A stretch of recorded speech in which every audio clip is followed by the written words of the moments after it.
Hello. Welcome to this here Sunday.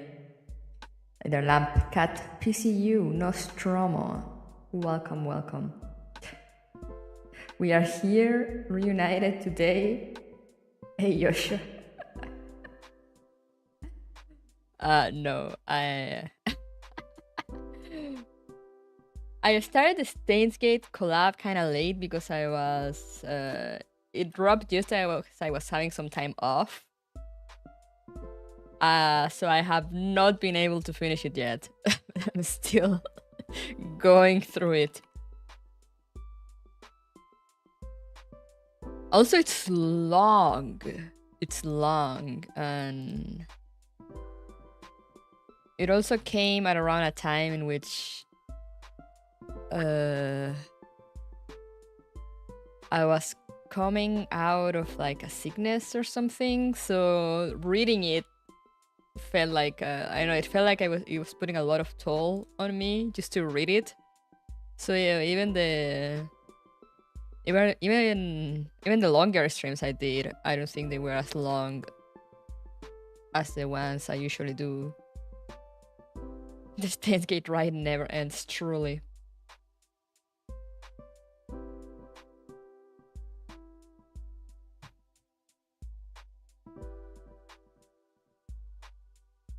And today it'll just be another little bit of progress because as it happens on Sundays, I have things to do that I did not do in the morning. I chilled a bit too hard this morning, to be honest. And suddenly I was like, oh, I have a stream in 15 minutes. Whoops.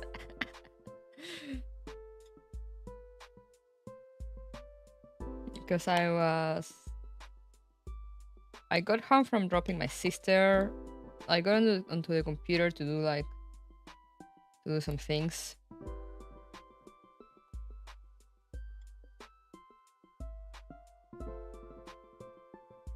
I've been doing the Final Fantasy XIV writing challenge thing, so like I got into my account to upload those. And then I went to lie down for a bit because as I told you guys yesterday, I've been having neck issues. And like the nurse told me to, you know, apply some cold, apply some heat. And it's easier to do it if I'm lying down, you know, because I just kind of put the thing behind me and I just kind of rest myself against it. So I went to lie down for a bit, you know. I watched some videos where I had like the eyes on and then like the hot hot bag thing. I don't know how they're called in English. Well, basically you plug it in and it warms up.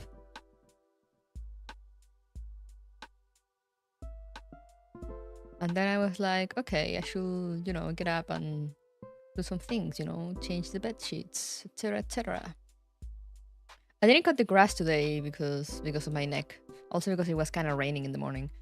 A little bit. So I just kind of lie down.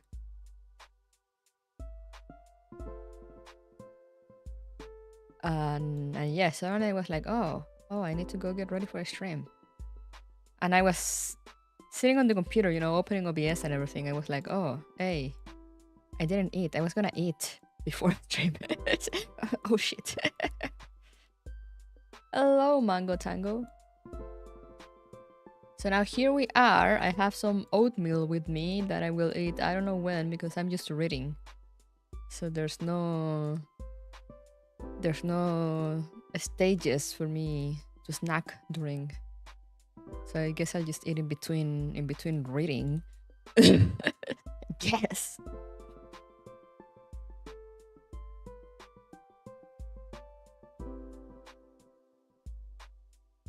But yeah, part of me also thought about like, oh, what if I just rest today? But then like, you know, I realized the time and I was like, okay, no, I don't wanna like cancel so last minute. Oatmeal is pretty good. It is.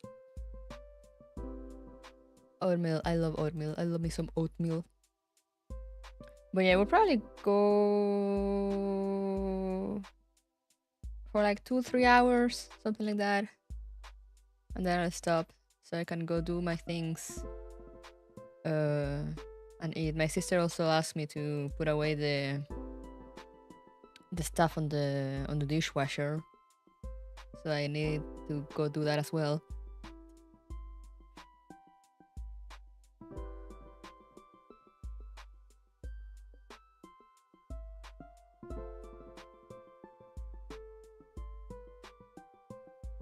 Sounds good, Chief. Excellent, excellent. I'm glad we are all in agreement.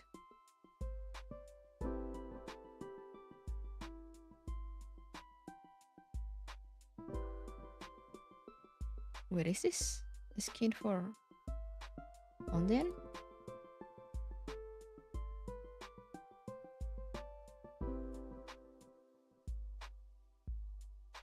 Is the current battle pass a skin for Undine? Undine? I don't know how to say it. How can I check it? Oh, here, probably. Yeah, it is. Ooh. It is pretty nice, but I don't have Undine. What a conundrum.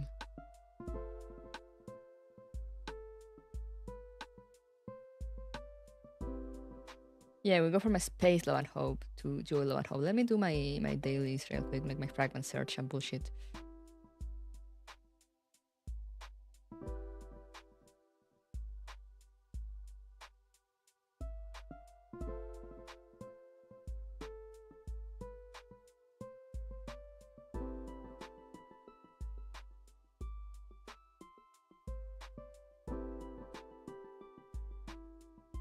Well, I'll take the chance to yap and eat my oatmeal. The specimen was the heat that triggered by outside entropics trying to invade the region. And used them as a hit date. Oh no, it was basically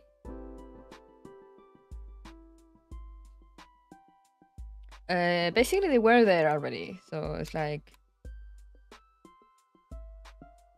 Which is weird because I mean they don't really explore on much on that aspect, but like they just kind of imply that they were there, you know, that they were meant to be there as part of the heat death thing, but that they just got activated early due to the entropic invasion that happened in Magrasea. How's La Criatura doing? She's doing fine. She's eating. Where is she?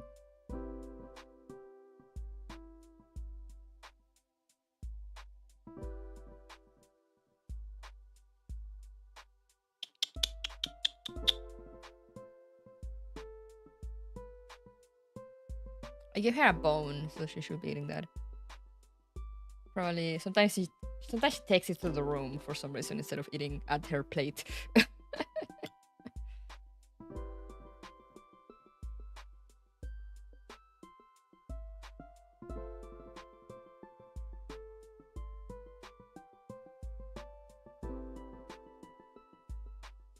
Yeah, the entropic ringleaders were pre-made. I mean, we already knew that the entropics were meant to be there from the previous event.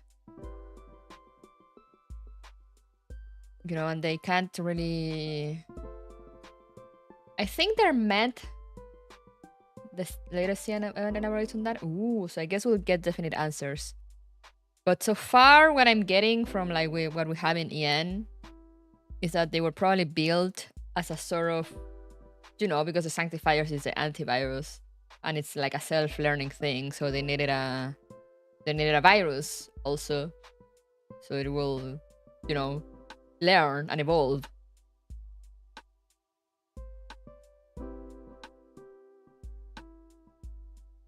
So I feel like it's gonna be something like that because, you know, they did say that the entropics were also created by humans, and we know that they can't be they can't be killed. You know, Eos and Eos, the leader of the Sanctifiers, and what was the name of the leader of the Entropics? The hot dragon lady. They can't kill each other. Like they literally can't. They made Entropics as a joke, as a prank to be funny. Yeah, that's probably it. The weird sea slug lady. Yeah, I don't know. I always think of a dragon lady because she reminds me of Reed from Our Knights.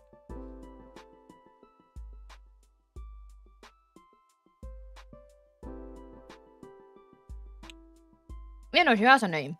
I just forgot. Malkira, I think.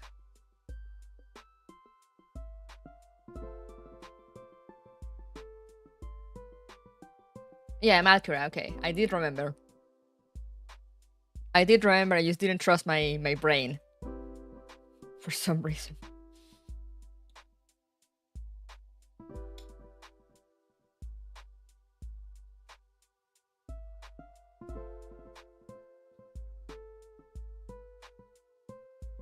I do that a lot.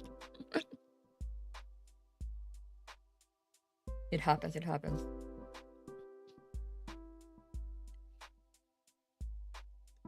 But yeah, her.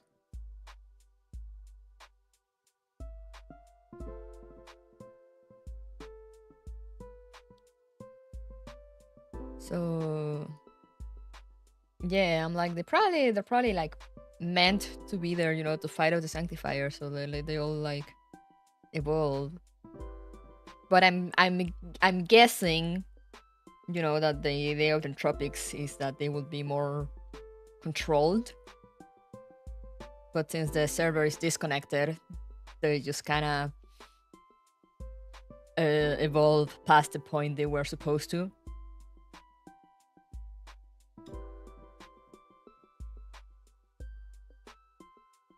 Now we have a mess in our hands.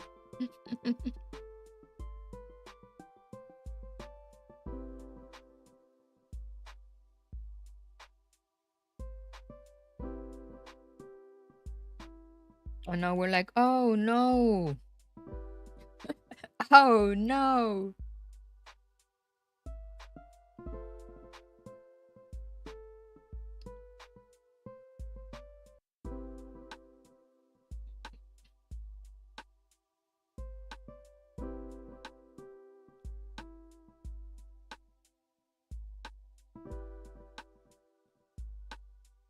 Normal Entropics probably won't mess with the space sector, will they?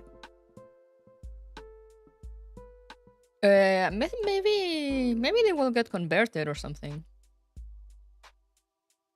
But like, you know, they were already there. They were part of the process. So we see now that entropics were clearly also created as part of everything else. It's just that now everything's fact. Since the server disconnected.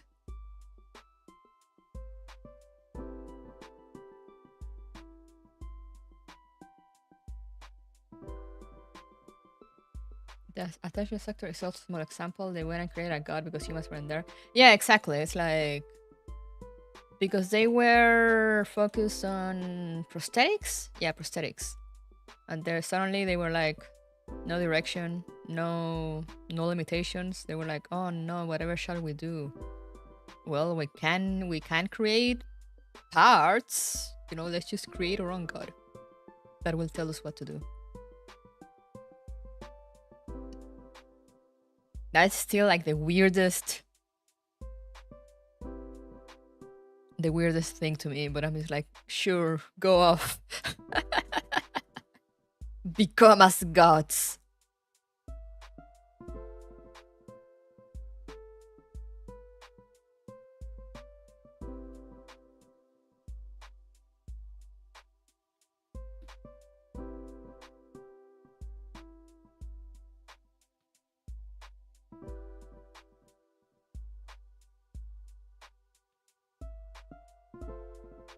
All the space Neuroclouds that were back into the server were wiped and reset completely, like that guy with the crossbow. In Yutian? The Utah sector? Yeah, they all got reset. So like Xinhua and Yuan show up again at the end, but they're like, oh hey, nice to meet you, you know? To Fresnel and everyone else.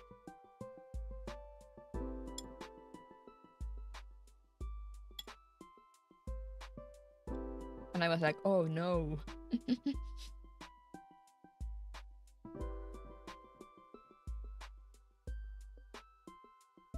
No, where were we?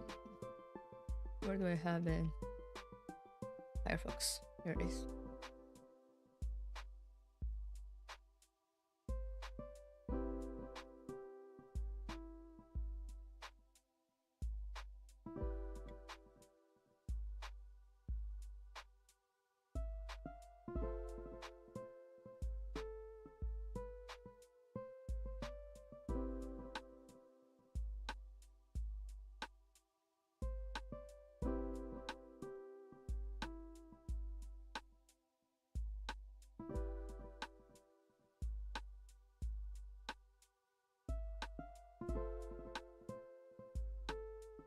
Oh wait, I forgot to see. I was replying to someone. I forgot to see where was I?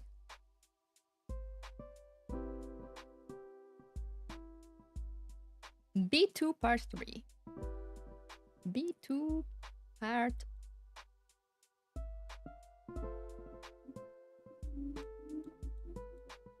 B2 part 3.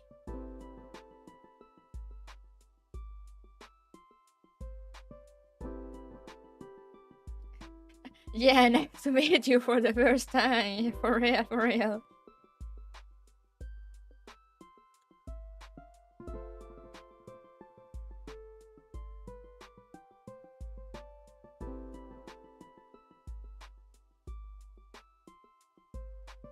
Oh yeah, it was interesting that they dropped Kaina there. You know, same name, same personality. She was just kind of made up of space this time around. But it was very much Kaina as we remember her. Like, Prof even mentions it at the end, like, oh, like, I know that bitch. They don't say it in those words, but I know that's what they wanted to say.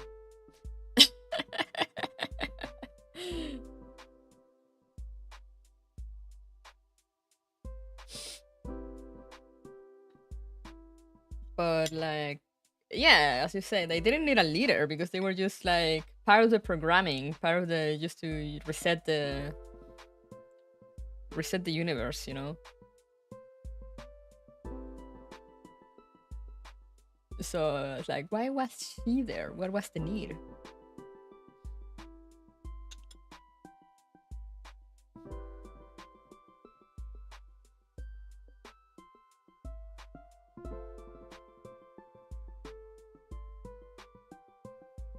Why are Suni's messages blank? Do they show up in Firefox? No, they don't. What is he cooking? What is he trying to do? Ghost Sunny, it's a mystery. I can't even select it, they're blank. What's happening to him? He's getting corrupted.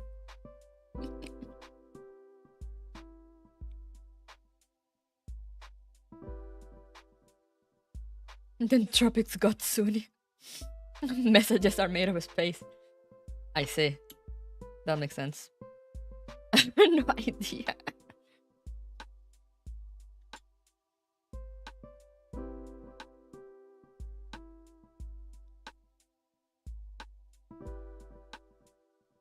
Suni, do you require assistance?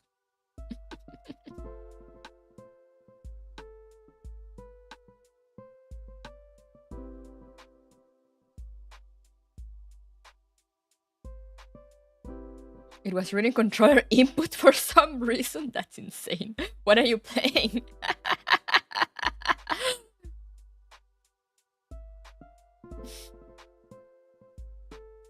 It does happen sometimes. It does happen to me sometimes when I'm playing a game and I suddenly realize my cursor, you know, That's for some reason the controller is moving. It's hovering over all my OBS buttons, and I'm like, oh no, I have to move it back to the game screen.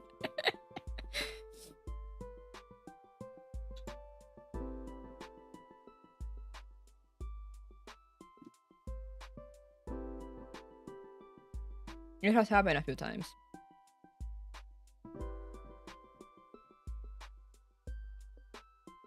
Like, I can't remember if it was during the collab or during Festival with members the other day. But yeah, at some point, I went to the BRB screen for like a second because my cursor was over the thing. And I'm like, oh no, what is it doing there?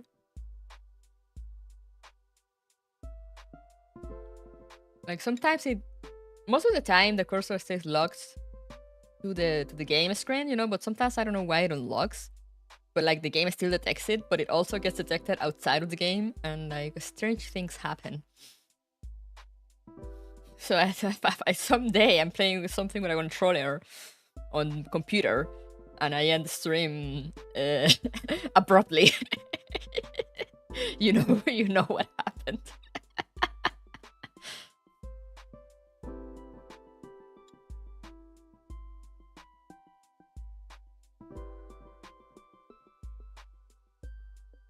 Computers are, of course, real. Mm-hmm.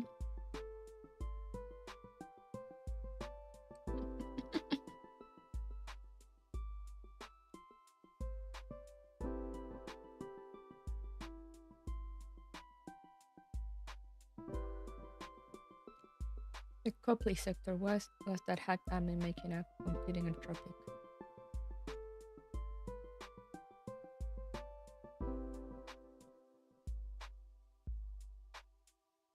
Oh, I don't think it was meant to compete. You know, you mean Octopus Lady?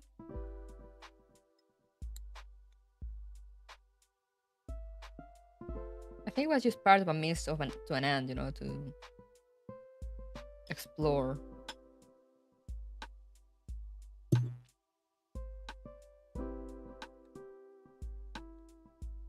Or just to create a new leader.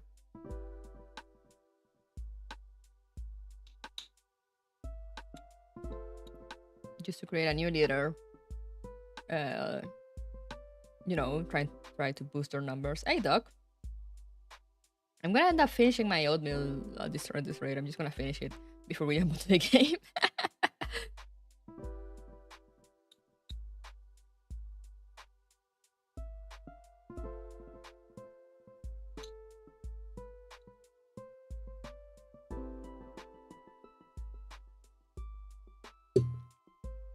But yeah, I don't think they were meant to compete. The tropics don't really compete with each other that much.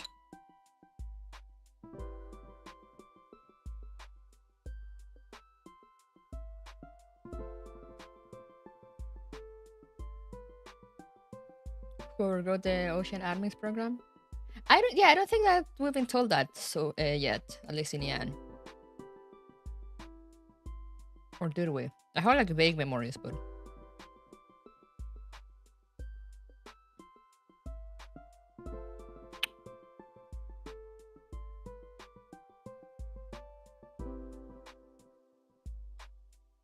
I mean, it was part of her programming, so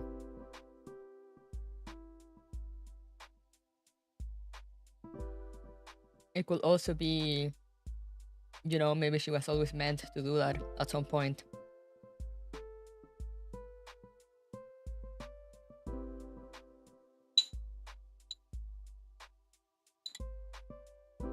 Oh no, we haven't found real proof yet.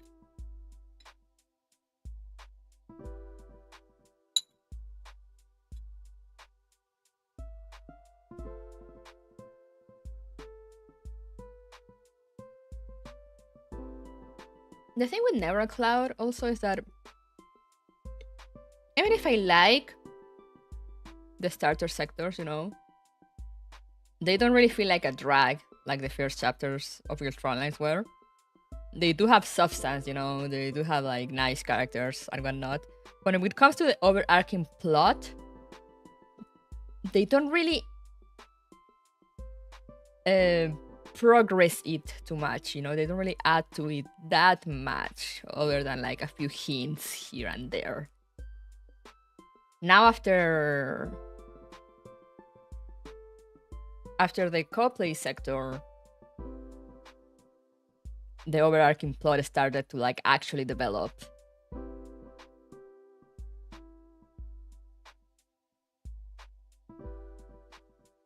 Yeah, just from the start was rough. The first like chapter 1 to 5,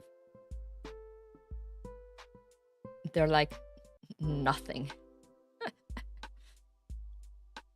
I mean, it's story-wise, they're like, you know, they're like, there's 0 to 4, yeah, 0 to 4. There's like no substance to them.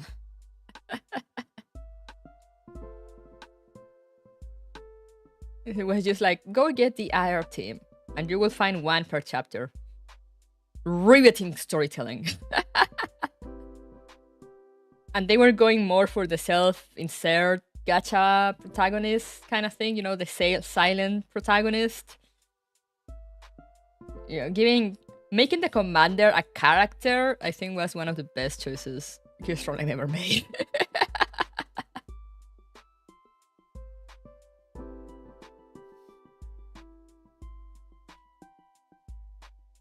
So, you know, you kind of just had characters talking to you, and like their team would be like, oh, we trust you, Commander, even though you're like a fucking newbie. And you're like, sure, okay.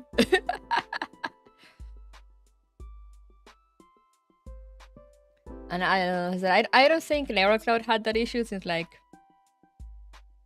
at least in terms of writing, Mika was already, by the time they released Neurocloud, they were already set in their style of writing, you know. So like, we have Prof as a character, you know, and we have interesting characters, interesting interactions. You know, characters with substance, love and hope. But the first few sectors are still kind of episodic, you know. We only get like a few hints here and there for what may become an overarching plot, but they're very much episodic, so not much happens. Which is why I feel now it feels like, you know, oh, we haven't been told anything in all this time. But it's like, yeah, and we haven't found Prof, the original Prof. It was kind of one of our original objectives. Because that plot doesn't really develop that much during the first few chapters. You know, as I said, they're not bad, but they don't really add to what becomes later the overarching plot, other than, you know, the characters start showing up, you know, and like we have the help of the other sectors, so like you know what the other sectors do, or like the other admins and stuff. We have all that background set, and now the plot can just kind of advance.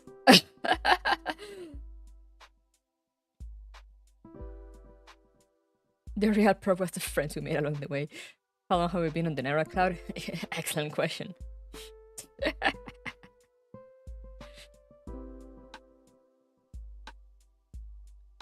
Hello, you. You're back. Did you eat your bone already? This is not for you. You're lactose intolerant. Away! Away! Away, I say! Say hi to chat. No, hell. Okay. You left my hand full of hair.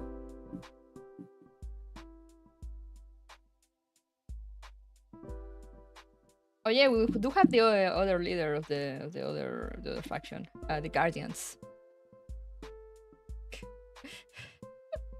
Cat who's lactose intolerant. All cats are lactose intolerant. Cats drinking milk was a myth said by cartoons. They shouldn't really drink milk. I mean, they can, but like, you know, it's not like they will add anything to their diet. They do like it though, so like whenever I drink milk, she looks at me, she stares.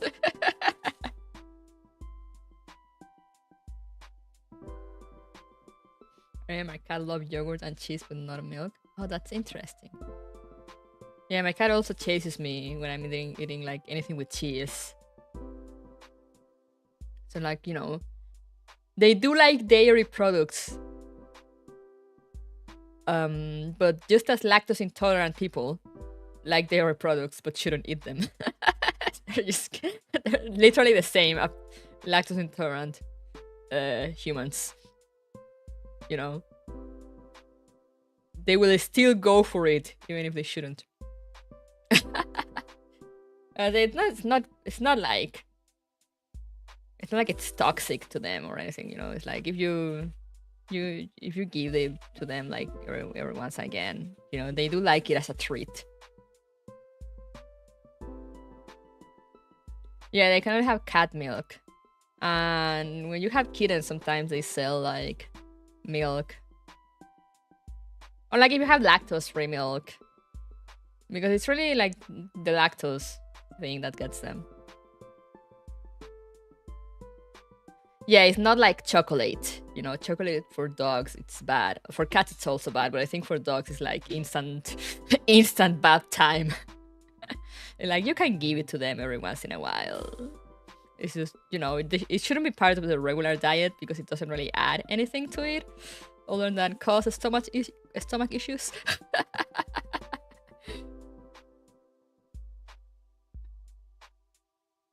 Yeah, they'll just have lactose poops. And like in the long run, if you give it to them like every day, it might cause problems. But like, you know, like as a treat every now and then, it's fine. They like it. They like, my cat really likes milk. Every now and then I do also give her like, here, okay, right, here you go. And I give her like a little bit. And she just go you know, like, have you seen a cat drink? It's so funny. If there's one thing cats and lactose intolerant people love, it's lactose. Oh, hell yeah.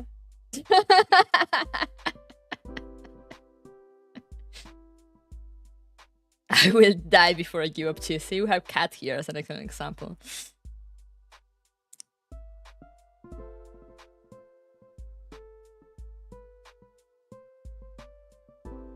Wait, when I'm done with my oatmeal, I'm gonna go leave my plate over there so we can jump to the game. Chocolate causes staying fair on dogs. Yeah, if they eat too much, also. It can be bad. I believe for cats too. There's also some veggies and things that cats can't eat. Like it's poison for them. And as I said, there's some other things that they can eat, doesn't really add much to their diet.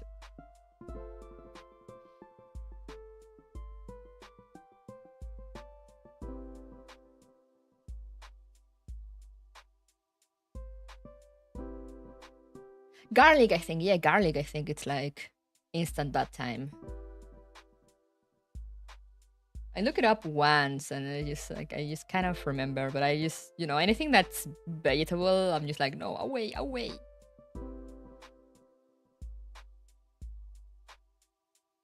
But like sometimes, you know, if we eat something and I know like she likes licking our plates, you know, because we watch TV while we eat.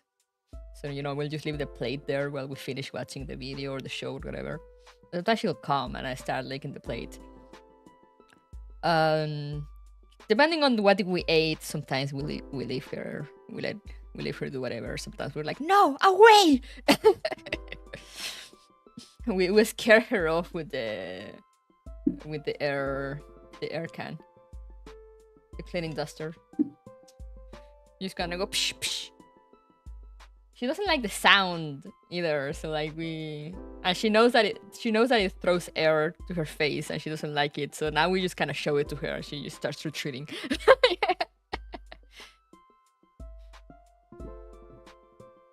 But anyway, give me 1 second to leave my plate over there.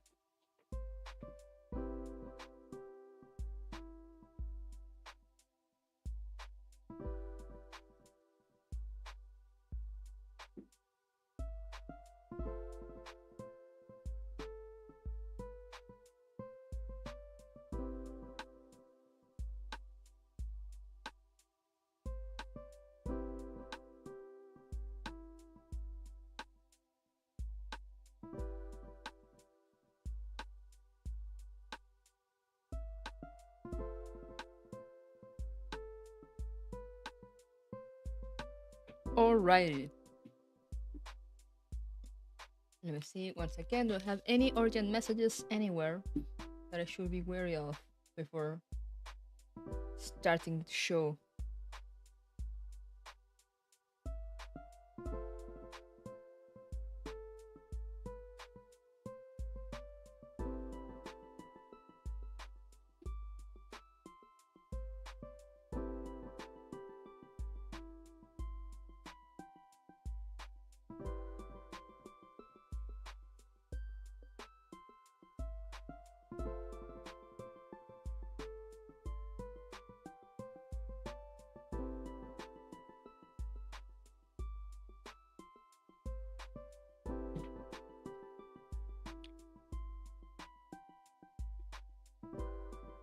All right. We are ready. I couldn't afford Charlie come pick me up, please. It has happened. It's still too early though, but like, you know, I figure I check just in case. The thing I find funny is that there's no in between with the foods they can't eat. It's either a stomach ache or systemic failure. True. It's like, oh, they shouldn't eat, you know, some things like, oh, they shouldn't eat this, you know, it will be bad for their tummy. And then there's you read the next one, it's like, if they eat this, they will die. Like, all right, okay. I see how it is.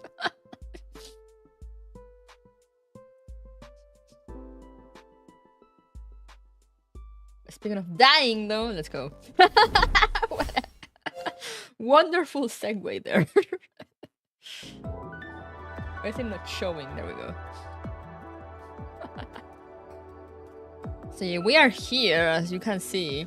We still have a lot to go through, so we're definitely not finishing today, but we'll make as much progress as we can.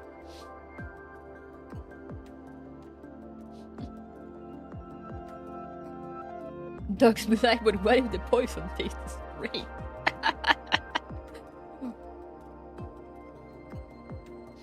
I think dogs are more dangerous in that aspect because I feel like dogs will eat anything regardless of. Sometimes cats can be more picky, you know? There are some things that cats will actually look away from.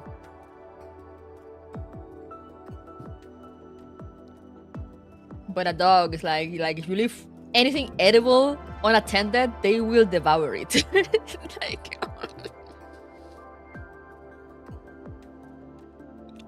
like, you know, for Reggie, for example, I think tomato are also bad for cats. But like with her, I don't worry when I have like things with tomato because she like, you know, she doesn't like the smell, so like she will stay away naturally.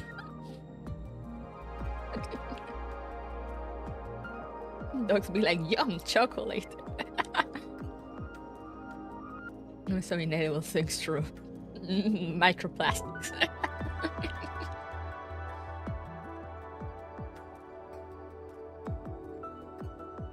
My dog went inside a small container with paint in it? What? I left bacteria unattended 1 minute because I was talking with my mother. They were gone.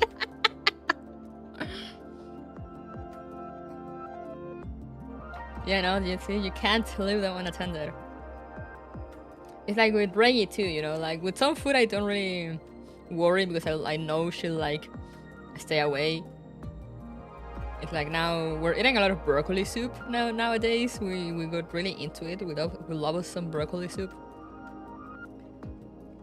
And we don't have to worry about that, you know. Sometimes we'll leave the soup, you know, we'll serve it there and then I'll be like, oh, just let me, you know, go to the bathroom before we sit down to eat. And I don't have to worry about my soup because she doesn't like the smell. She like approach, smell, and then walk away.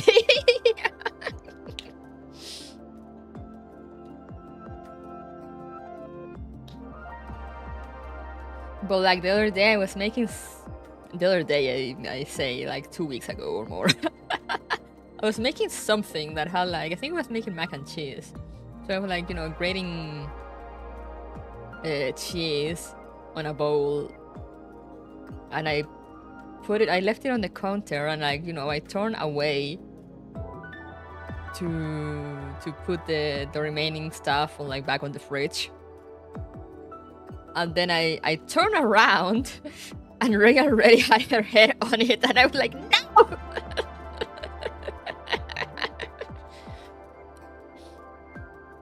The thing with cats also is that sometimes, you know, they'll just appear. At least dogs, most of the time, you can at least know they're around. Cats, sometimes they just kind of spawn. With a cadmium red paint, so when she threw up, you could imagine. Oh no! No, that's so bad. That's so traumatic. Oh, I'm so sorry. Well, it's kind of funny in hindsight, but also thinking about it in the moment, it must have been like terrifying. God damn.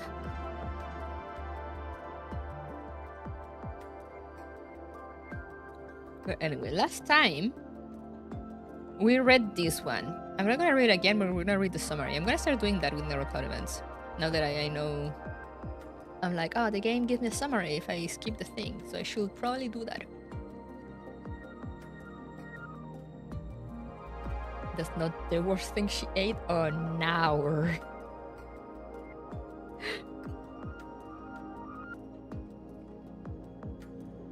But yeah, last time I remember we saw the thing, the CG that I used as a thumbnail, because I remember I was crying.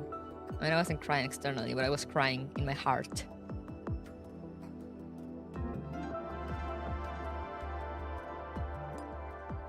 So let's see. We were back here. Oh shit.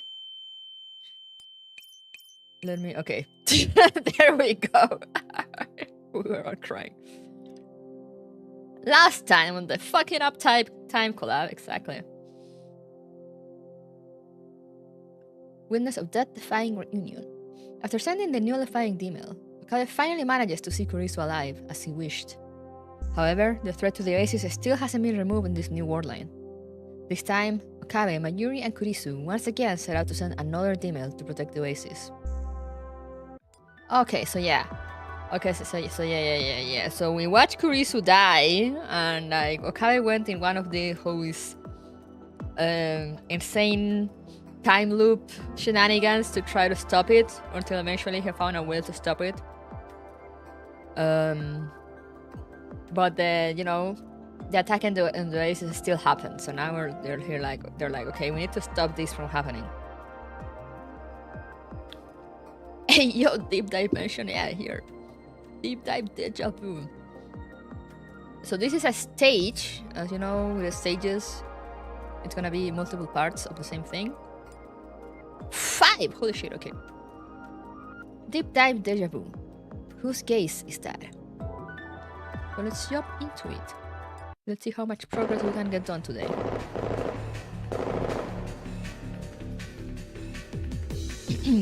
Okay, Mr. Okabe.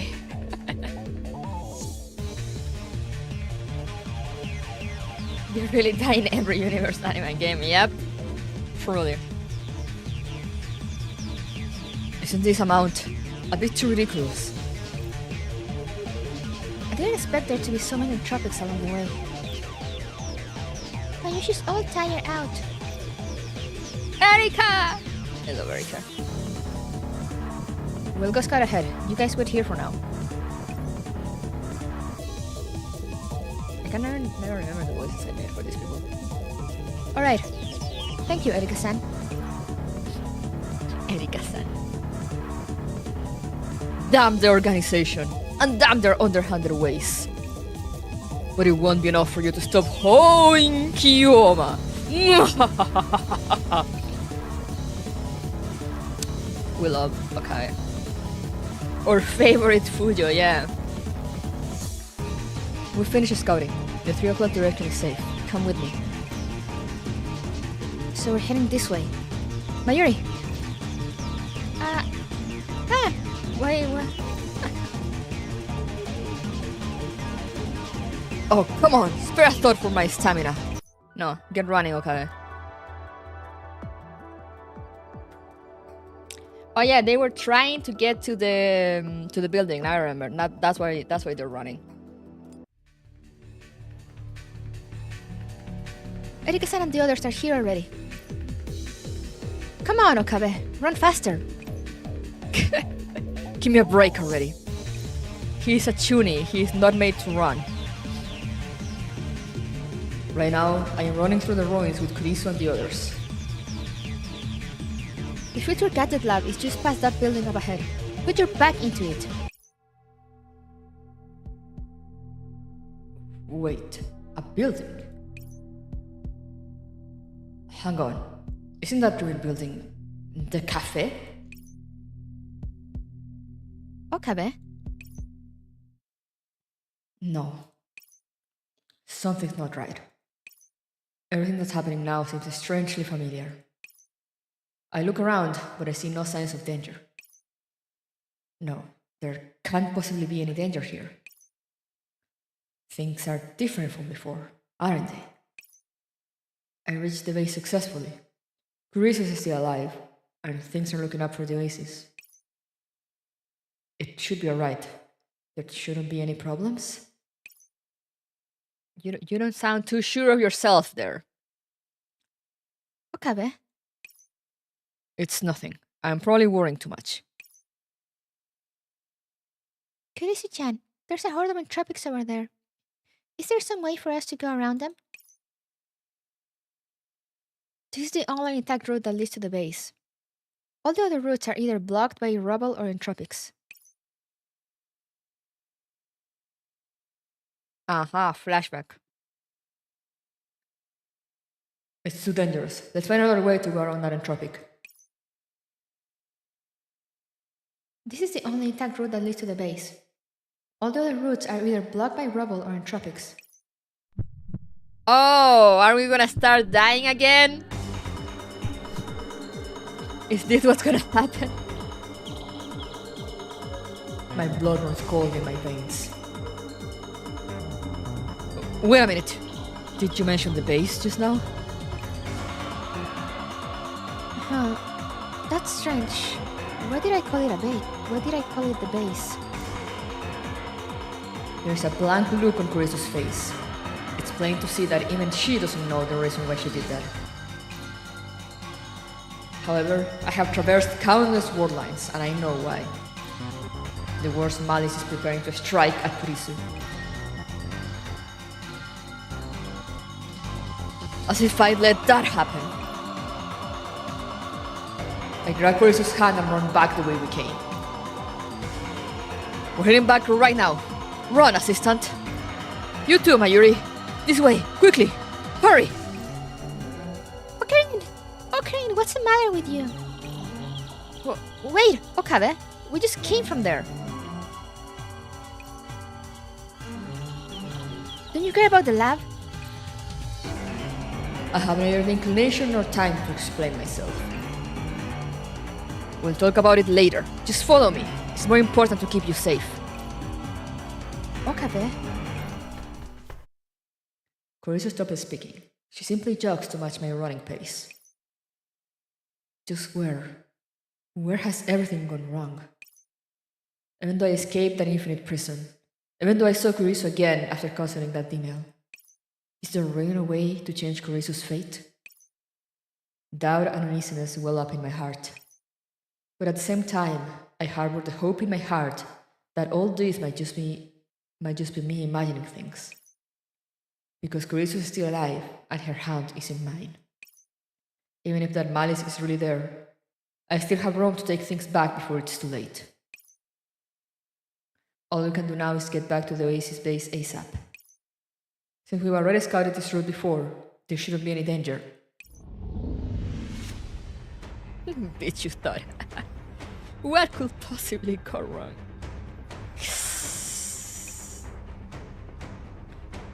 The sudden change stunned me. Entropics. But if there's only one...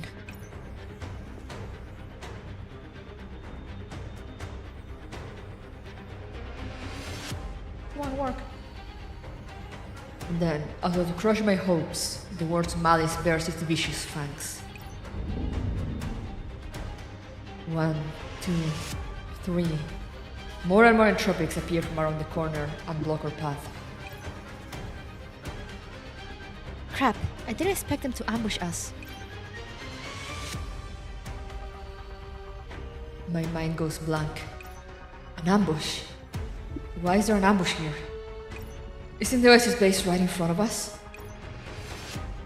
However, these entropics have completely blocked off the route in front of us. Their numbers and the efficiency of their movements make me think like there's someone deliberately sending them after us. Even though we're so close, even though we'll be fine if we can just get past them. Okabe, we have nowhere to run now. All we can do is gather our strength and break through their encirclement. There's no doubt that her solution is the best one. But at this rate, she might end up. Kurisu, let me be the bait.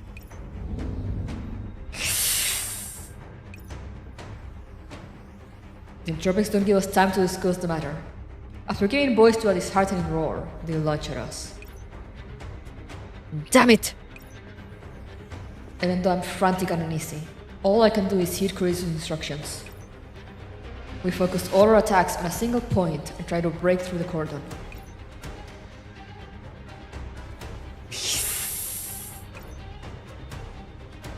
Oh no, she got hit! You know what this means, guys. That hurt. Mayuri! I'm okay. Don't worry, Okabe.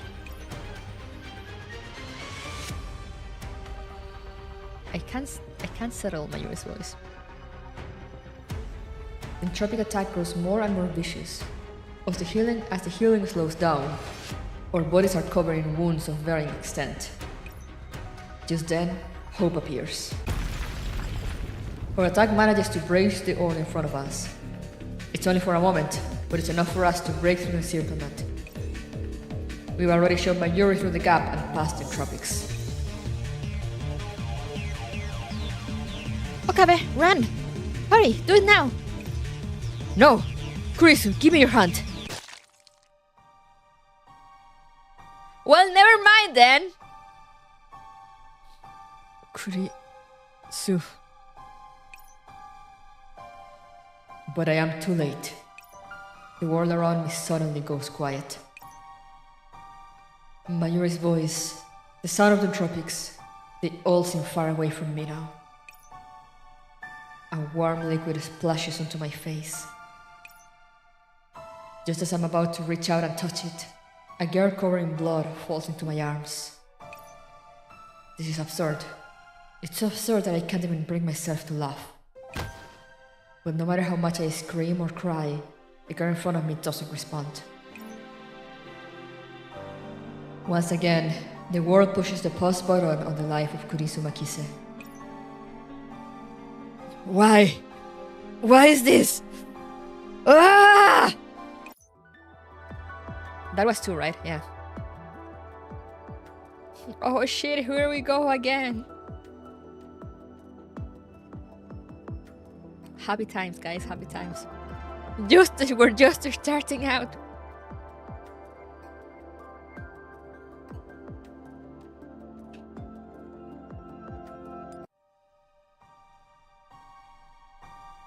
Okarin. Let's go back to the base. The professor may know how to save Kurisu-chan. No. I slowly shake my head. There are no other options. We need to go to the future gadget lab. We need to go to the lab and send an email. That's the only way to save Kurisu.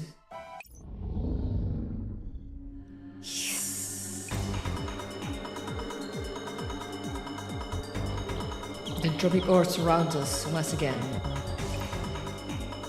I grab Mayuri and we dash toward the future gadget lab again.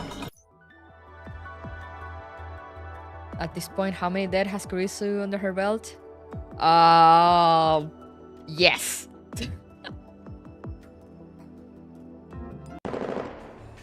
Oh, they made it!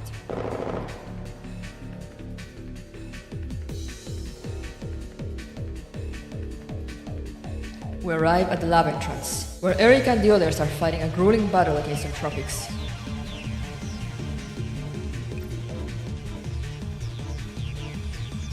You're here at last. Hurry. Where is Chrysosan? A sad look spreads across Kimia's face as she realizes why Mayuri and I are silent. Can we enter the lab now?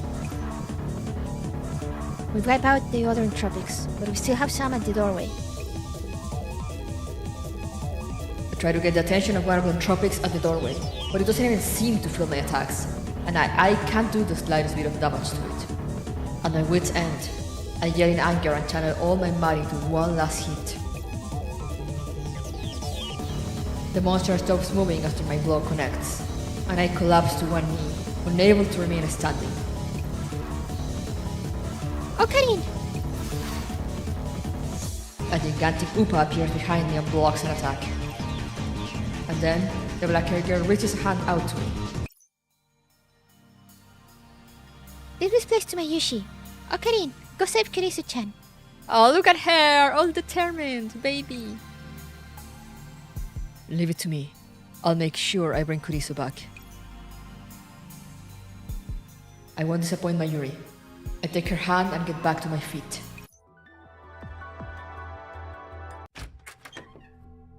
Here we go! I step into the lab. I've seen the ruined interior so many times that it doesn't even raise a ripple in my heart anymore. I start up the D-mill apparatus as quickly as I could. Several minutes later, the familiar electrical arcs are cackling in front of me again. But what are you gonna send? Shouldn't you have figured that out before starting up everything? Alright, now for the content of the D-mill.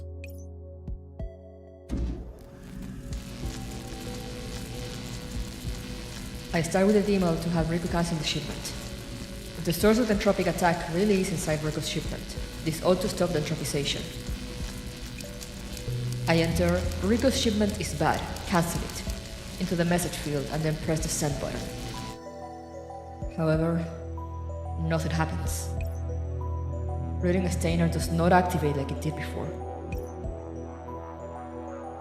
As I thought, the problem won't be solved so easily. In that case, I'd better tell the professor that Lukaku broke the AC security sensor. That way, the battle won't be as bad as it is now. I change the recipient on the computer to the professor. Now for the message content. Tap tap. A strange yet rhythmic sound comes from the stairs. It's coming closer and closer to the lab. Oh no, not the steppies. Those steppies give me PTSD. Are those footsteps? Mayuri? Mayuri, is that you? I reflexively turn to open the door to take a look. Right before I touch the handle, I suddenly sense something is off. It's too quiet. At some point, the sounds of gunfire and the roars of the tropics have vanished. A strange and rhythmic sound comes from the stairs. It's moving closer and closer to the lab. That's why the sounds of footsteps are so distinct. How they so easily caught my attention. Tap. The footsteps stop at the doorway. My fingertips are so numb that I'm sure that there's no way I can finish the D-mill before the other party opens the door. Just then, I notice a nearby pile of stuff, the collection of the fruits of the lab's wisdom. That's right, if I use that... Right at that moment, the door before me is cut in half by some external force. Take this! I hit the switch on feature gadget number 004, Mode Snake. Although it's basically nothing more than an instant humidifier that only runs for a few seconds. It's just enough to buy me some time. White mist instantly fills my vision. Just then, the activated fun wave, named subject to change, finally begins to RC. The electrical currents dance through the room, announcing my victory. Wouldn't electrical currents and mist not mix well? I'm not sure how that would work. You're too late. Hey yo? I look at the silhouette before me. My instinct tells me that the person standing before me right now is the culprit behind all of this. Even though their face is hidden by the heavy mist, I can still make out the bare teeth on its face. The likes of you will never be able to stop me. I get a clear look at what the black figure is dragging behind it. Judy? As the girl hears my voice, she slowly opens her eyes. Blood spills from her mouth. It's only then that I notice that her throat has been ripped away, leaving only a yawning black void in its place. What the fuck?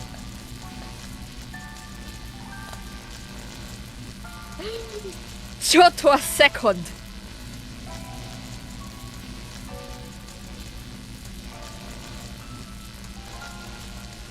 Metal. I'm like,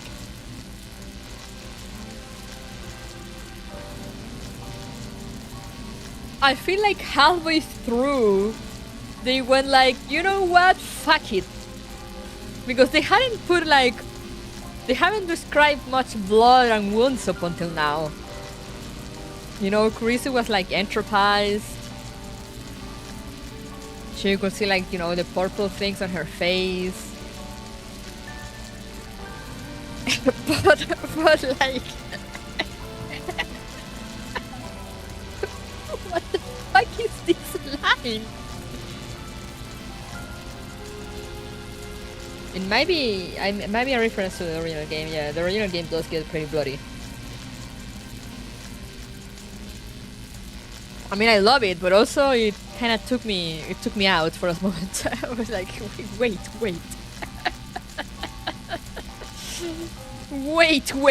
wait. You know, they could just have said, you know, well, like, oh, when she opened her mouth and blood came out, and we're like, oh no, she's dying. But they went out to their way to say like, oh yeah, her throat was ripped out. Like, okay. Okay. Shit. Anyway. The same reaction when I read it. Man, holy fuck.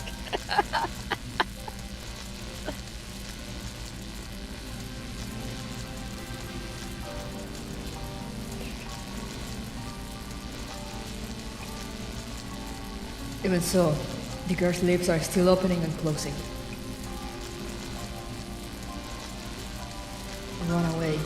Run away. No conscious thought went into forming these words. She's mouthing them out of pure instinct. Ah! Murderous bloodlust seizes control of my body. But all I can do right now is press the send button. My consciousness fades along with the world before me, leaving nothing but endless rage and regret in its wake. Well, that was something. I'm still not over it. I'm like, what do you mean her throat was ripped out?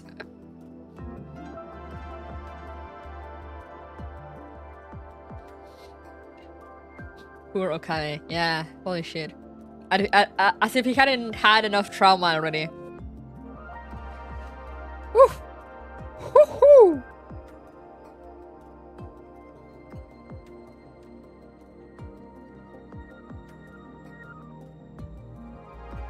When his shift, does his body stay behind and his mind override another him? Yes! The Steins get spoilers. Yes! Basically, that's how it works.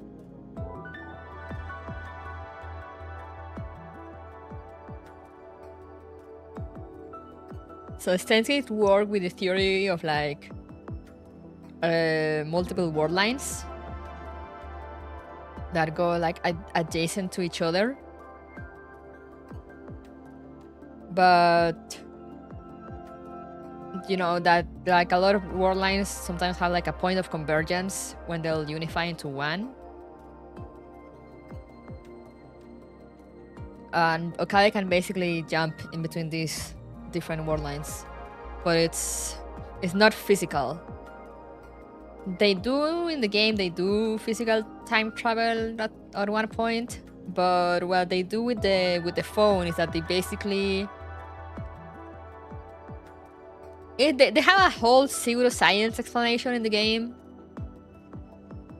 but it's basically they compress, you know, the entire information of the human brain, send it through the phone, so then when like Okabe of another word line opens the phone to you know, all that information gets downloaded into his brain.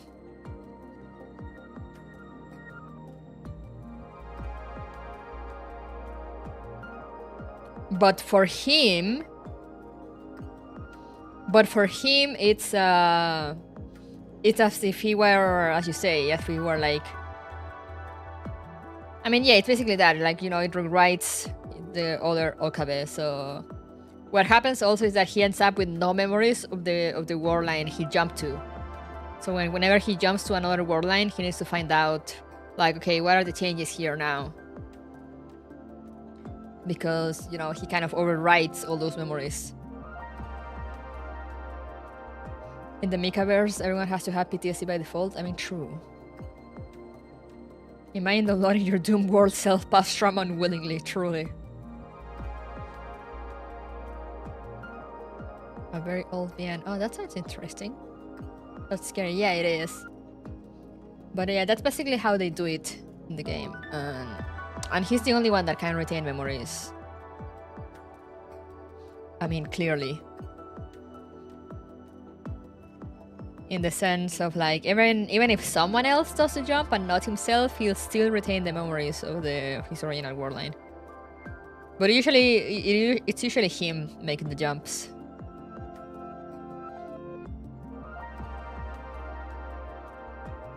I mean, I might be jumping though, because I mean, I know they do that later at one point, in which, you know, they kind of compress information of the brain.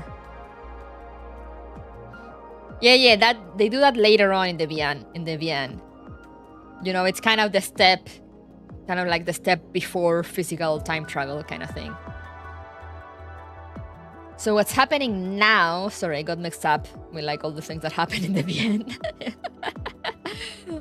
So what's happening now is that they literally just send text messages to the past. So, you know, that text message will change something, and then the word line will change. And the word line changes, and he remembers the original one. But it's like, yeah, it is implied that the previous word line still like keeps going.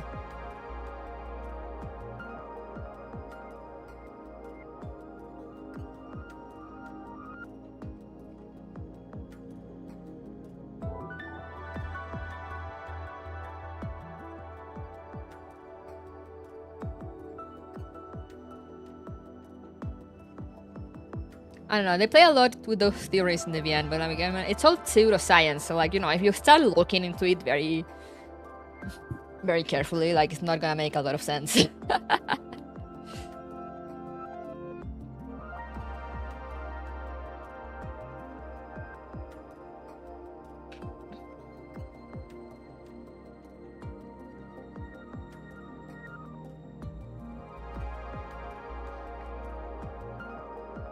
But yeah, so what's happening now is he basically sends like, for example, now he sent he learned that the reason, you know, the entropic entered without warning was because Luca, when they got transported here, Luca unwillingly broke the entropic detector.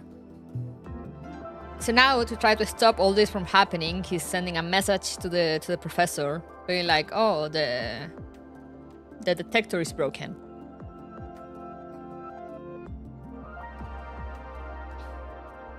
You know, but like also all this operates on the fact that people will actually listen to what the text messages say.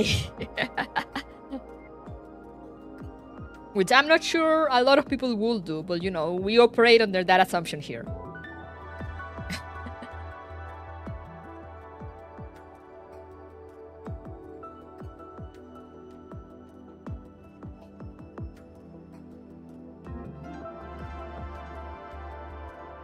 As I said, it's one of those things that is one of those things that you shouldn't question too much. It's like, yeah, they will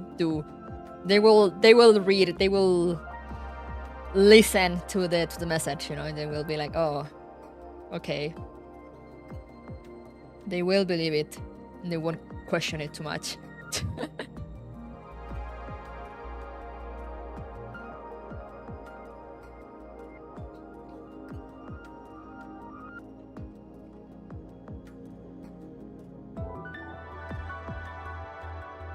Anyway, sorry, I was thinking, should I give another example or not? But I think that's fine. B part 3, binary interference. If everything has already been decided, then what is the point of our struggles? However, humans are creatures that strive in spite of that fact. There seems to be some external reality force that gets very mad if you mess with things. Yeah, they play a lot with like, that's called like inevitability or like causality. You know, the thing is that, you know, they're like, you know, some numbers show up, like, yeah, fate, some numbers show up. They don't show up in the story too much when you're rereading it because they were part of the hub. But like, it will do the same animation the game and the anime and everything does when Okabe changes word lines, and a bunch of numbers show up. So it will be something like, let's say, 15 point something something something, 15 point something something something. It really plays a lot with the fact that, let's say, in all those 15 point something timelines, there is something that will happen, and it will happen no matter what. Like in this case, it's Kurisu dying. In the VN, it was Mayuri dying. So no matter how much he reset, how many things he changed, Mayuri will always die. And it got to the point that it would be like in ridiculous ways. And you know, as it happened here with Kurisu also. Like, you know, Mayuri will get, she will get accidentally pushed into an incoming train. You know, she will get run over by a car. She will get stopped in a robbery, etc., etc., etc. So to escape that fate, you know, he kind of had to jump to, I don't remember how the numbers work exactly, but like just to give you an idea, you know, to escape from that fate, he had to jump from a word line that's not a 15 point something, but like a 16 point something, or like 17 point something, etc., etc. It's something like that.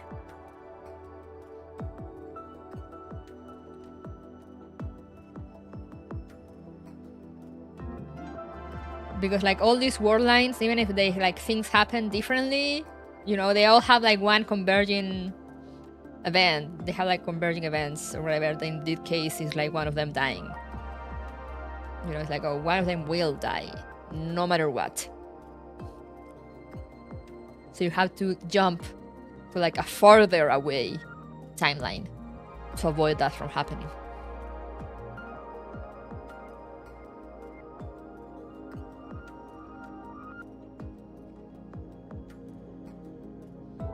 But yeah, let's go. Makes sense? Yeah. I really like Steins Gate because, you know, I mean, it's all pseudoscience, as I said, but like in the pseudoscience term of things, it makes a lot of sense, I feel. It's not like utterly deranged. It's like, oh yeah, I understand that. And like if you start looking into it through actual science, it's like that makes probably no sense, but you know, it works here. Yeah, it's like PCO says, like getting stuck in a bad checkpoint, and then you have to use a much earlier one to change like everything, so you won't get stuck on that bad checkpoint again. It just works. Yeah. And a guy is still screaming here. Which was gonna be probably very, very weird for whoever was watching him in this other timeline. The pain fades, and the world once again comes into view. Is this the Oasis base? My last memory before the world line shifted flashes through my mind.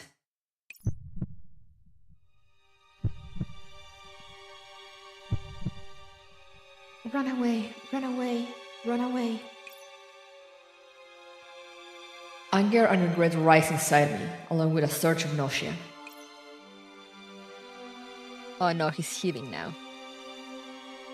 But yeah, I was gonna say also, it's like, you know, this is what happens when Mika team gets to play with actual human characters instead of all of them being dolls. We did have throat ripping before in Girls Frontline, but it was Mona, you know, it was an android. It was still like a metal as fuck moment, but you know, android.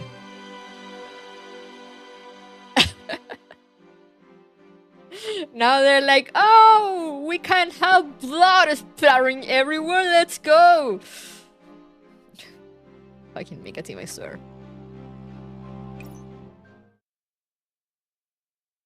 Okabe, are you alright? Okarin, are you okay? There they are. Kurisu. Mayuri. I still remember the vivid details from that one Village Mirror stage. Oh yeah, oh I had forgotten about that. Thank you for the reminder. Precious memories. I draw the two of them into my arms as I weep.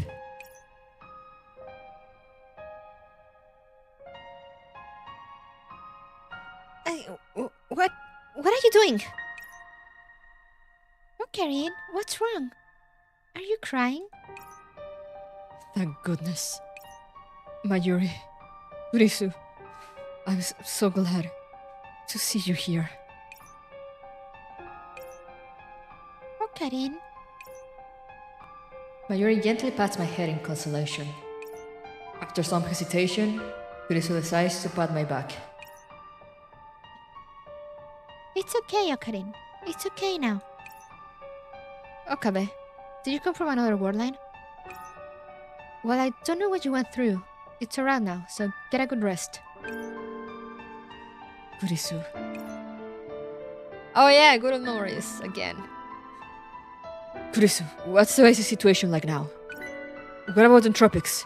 What about the security detector? How about the other lab mems? What happened to my comrade? Where are they now? Calm down, Okabe. Right now, we're relatively safe. Let's go look for the professor. You can't tell him everything you know. And there we are. I see. No wonder I got such a weird email. Thanks to that email, we discovered the damage detector ahead of time. All that was thanks to you, Okabe. No, I didn't do anything. Ultimately, I was merely correcting the mistake I made beforehand. Lukaku. Present! Kiyama-sensei, is something the matter? Sorry to have gotten you hurt. As for Samidare, I'll find some way to make it up to you in the future. Please don't worry about it, Kiyama-sensei. While I cherish Demon Sword Samidare as a treasure, the others are even more irreplaceable to me. Lukaku, friends are vital. You must always remember that. Never forget it. Am I right, Kiyama-sensei? Sai Kongalu? It's Kongru. Indeed. As a disciple of Hoin Kiyoma, you must always make your friends your top priority. Oh, Lukaku, it seems you have grown a lot during this time. Keep doing your best from now on. I will. Now then, my comrade, how fares the front? Thanks to the security detector giving us advanced warning, We managed to respond to an entropic attack immediately and come up with a proper battle plan. Right now, our forces are fighting outside the oasis. However, the entropics are numerous and the battle is sure to be a tough one. According to your account, this was not an accident. We will find the leader's location ASAP. Their leader.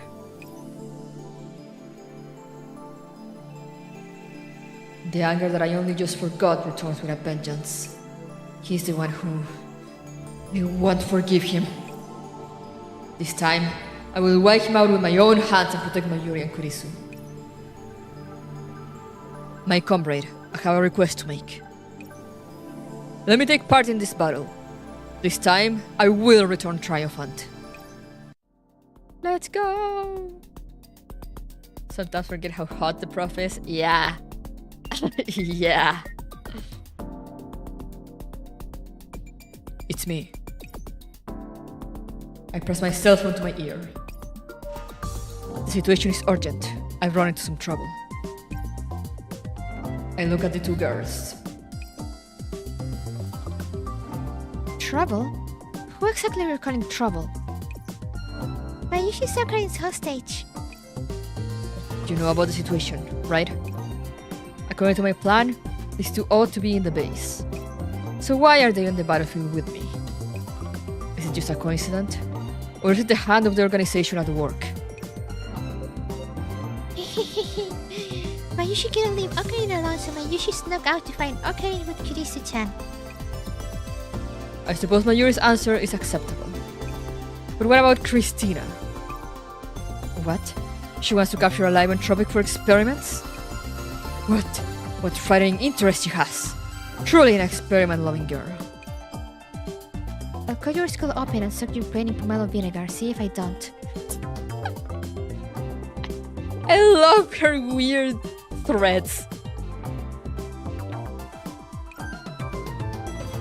Goodness, you really are a handful. What kind of person says they will return triumphant and then vanishes all of a sudden? Pomelo vinegar, yes. Specifically that kind. Fortunately, I had Miss Persicaria keep an eye on your location, so you couldn't give us the slip. So you did that, Kurisu-chan? Oh, assistant. Are you stuck here by any chance? Oh, what the heck? It's not as though I'm concerned about you or anything. I just thought that letting a dork like you run off to save the world by yourself will damage my pride. Hey, I'm not a dork. I'm an insane mad scientist. Ocarina, Kurisu-chan, we've almost reached the entropic location. Alright, serious time, boys. I look at the cheerful girls standing in front of me. In this world, neither of them has set foot on the battlefield before. They have no idea what kind of hell they're walking into. Kurisu, Mayuri, you need to be mentally prepared for this. This is a real battlefield. Also, you must take care of yourselves. No matter what happens, make sure you stand well back. Mayushi understands. As if I needed you to tell me that. Why are you so serious all of a sudden, anyway? Although they seem a little puzzled by my request, after seeing the look on my face, they both nod. Compared to before, the entropics didn't manage to break into the oasis, and my comrade already has a battle plan. Although we seem to have the upper hand now, I think back to my experiences from the past few war lines and vow not to get careless. I need to take care no matter what I do. I can't repeat the mistakes of the past. Right now, there's only one thing I must do. This time, I will protect both of you. Okabe. Yep, Mayushi believes Ocarina can do it. But don't push yourself too hard, okay, Ocarina? Yeah, I promise you that.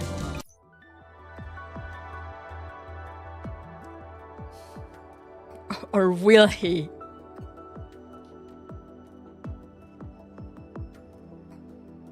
Man, having the Steins Gate music really adds to this. It just really just like reading the visual novel. It's so good. It's so peak. It's so peak.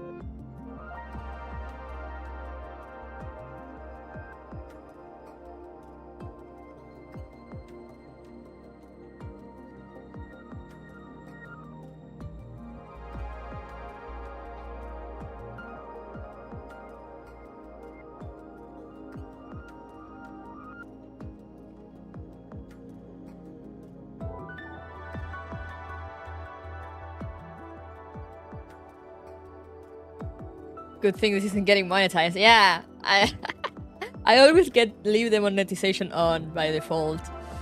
And like right after a stream, I receive an email of like, your video cannot be monetized. And it's check why, and it's because it uses all the Steadgate OST. And I'm like, that's fair. That's fair. That's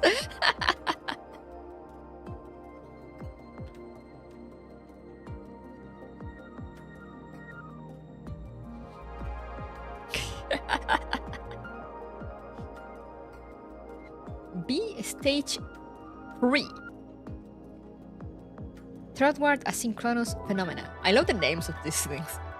A comrade is one who faces danger with you. A friend whom you can entrust your back to. I just realized it says plot here in big letters. Oh yeah, plot. Oh, a stage with only one section? Huh, interesting. Oh, okay. That was a jump in scenery. The sights and sounds of a pitched battle are scarier than anything I've ever seen before. Behind the pall of black smoke hanging in the air, the heavens, dyed red by the fires of war, appear blurred and sinister. Tentacles and guns do their deadly work on the scorched air that extends into the distance. We turn our fury into a blade which we stab into the monsters, using it to clear a path forward for us with the last of our strength. Our footsteps grow heavier as we carry on, and the stench of blood fills the air. Hands reach out from the rubble, clawing at the sky and at their salvation. But by the time we move the huge rocks pinning them aside, all we find are corpses. Say, Okabe, how long have we been fighting? I don't know. I stopped sensing the flow of time long ago. What about Undyne and the others? I think they were badly hurt and were sent back to the medical department. As the battle drags on, the familiar faces helping us vanish one after another. Mayuri looks like she wants to say something, but in the end, she swallows her words. At some point, the three of us stop talking to each other in favor of fighting battle after battle along with the professor's forces. I hear reports about the battle from time to time. Although my comrade smiles and tells us not to worry, the ever-increasing number of casualties and the growing anxiety of the report attest to the severity of the situation. Chris and I silently agree not to ask any more questions about this. Right now, all we can do is lighten the burden this battle is placing on my comrade. Entropy's headed your way. 2 o'clock. Alright then. Leave it to me.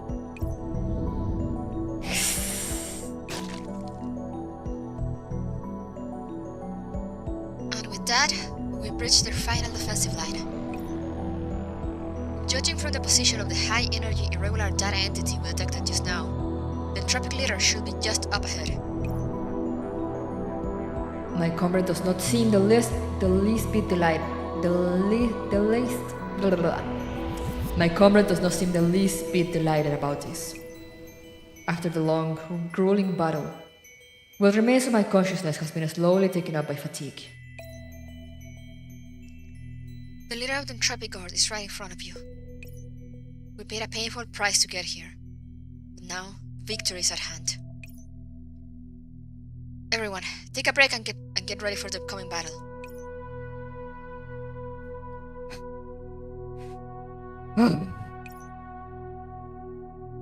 Okabe, are you overexerting yourself?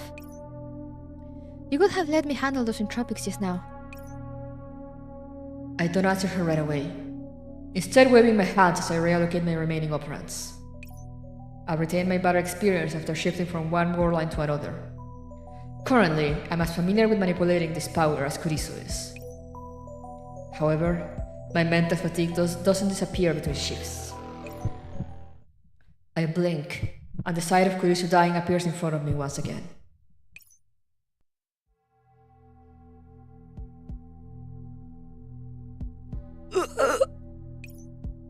Okabe?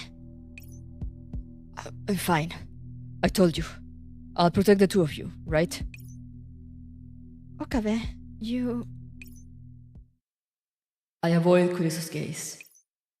Kuriso's instincts are far keener than Mayuri's. Since I can't keep them off the battlefield, all I can do is protect them with all my might. For that reason, I can't do anything which might make them hesitate or feel worried. Please, my dear Christina, Hoinkioma, I'm not yet fragile enough to need you to worry about me. Okarin! Is it your turn now? It's unnatural. Like I said just now, Hoinkyo. Don't push yourself too hard, okay? Read like an open book. This childhood friend of mine, whom I've known for over 10 years, sees through my facade in an instant. However, Mayuri does not comment on the matter. Instead, she removes Kuriso's hand from my shoulder to let me rest. After hesitating for a while, I head over to my comrade's side.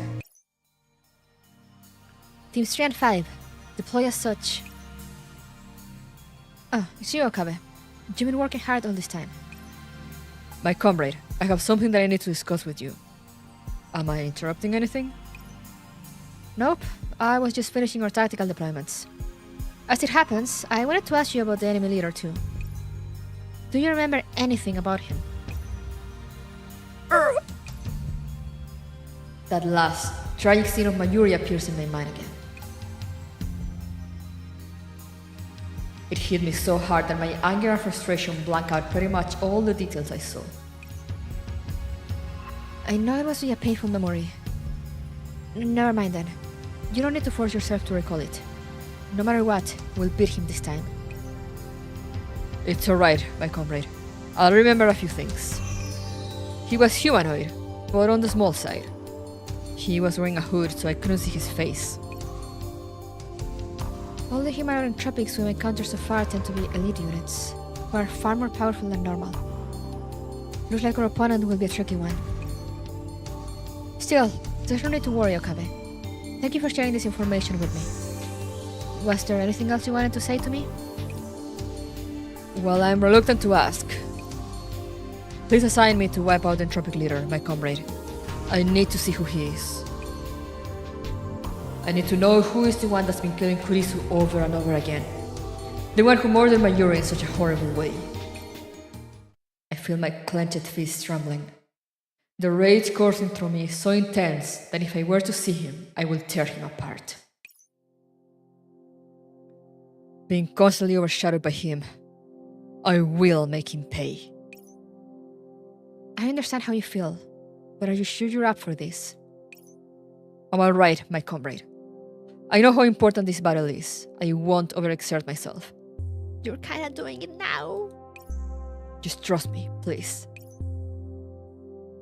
My comrade falls silent for a while, and then they pat me on the shoulder. Alright, I'll be there with you. Thank you, my comrade. Also, I have a request. Please keep Mayuri and Kurisu far from the battlefield, no matter what you have to do. I understand. Oh, that's not gonna go well with them, though.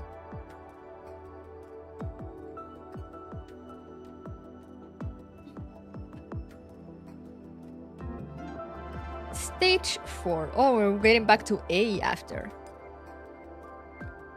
Distorted images value judgment. Shatter the shroud of illusion and reveal the truth hidden behind it. It's fine.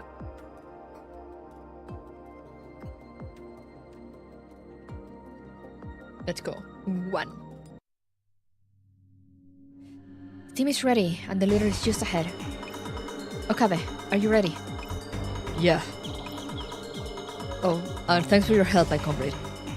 If you hadn't convinced them, I'm pretty sure the assistant and Mayuri will have found some way to follow us. Given their personalities, that's definitely a possibility. Still, you must have your reasons for insisting that they not come along, right, Okabe? If only you knew.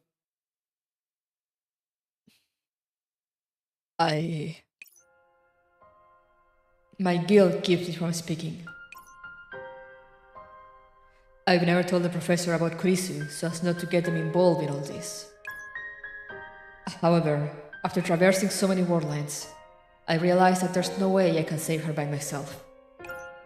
Once this battle is over, I think I'll sit down and have a chat with my comrade. Once this battle is over, can we get some red flags in chat? My comrade,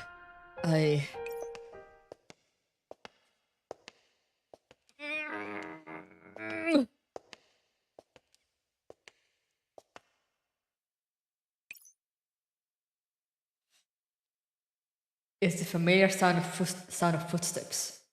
An icy cold grip suddenly tightens around my heart. Yeah, that is my same reaction every time I hear those footsteps in any Girls Frontline media. I instinctively glance toward the corner where I sense the danger coming from. Once again, the one who took Mayuri's life appears before me. So you're here at last. Like before, he remains shrouded by the thick purple fog as he directs his mocking laughter at me. The anger and hatred from the previous war line is still burning in my chest. That's right, he must be the one behind all this. I will never forgive him for what he's done. Because of you, Mayuri.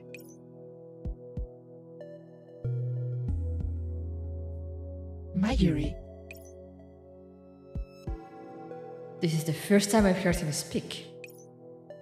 His voice is now nearly garbled. Who is Mayuri? Once again, he asks a question. And then he seems to have remembered something, because he answered his own question. Ah, I remember now. Is she the girl with the long hair? Or the one in the blue dress? They're both rarities, and because they're rare, that makes them vulnerable. However, there only needs to be one who is most valuable in the end. The rest can all be killed. Damn you. What the hell are you talking about? I suddenly remember Mayuri's last words. Run away, run away, run away. No conscious thought went into forming these words. She's mouthing them out of pure instinct. A surge of endless bloodlust fills my mind, dyeing my sanity jet black. You son of a bitch! I'll kill you!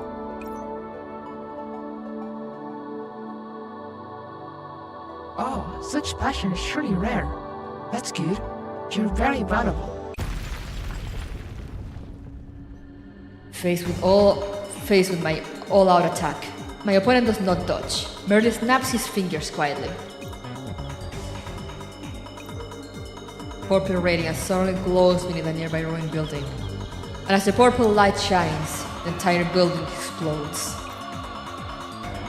The shockwave and scattered chunks of brick rush at me. I instinctively come to a halt, protecting my vitals.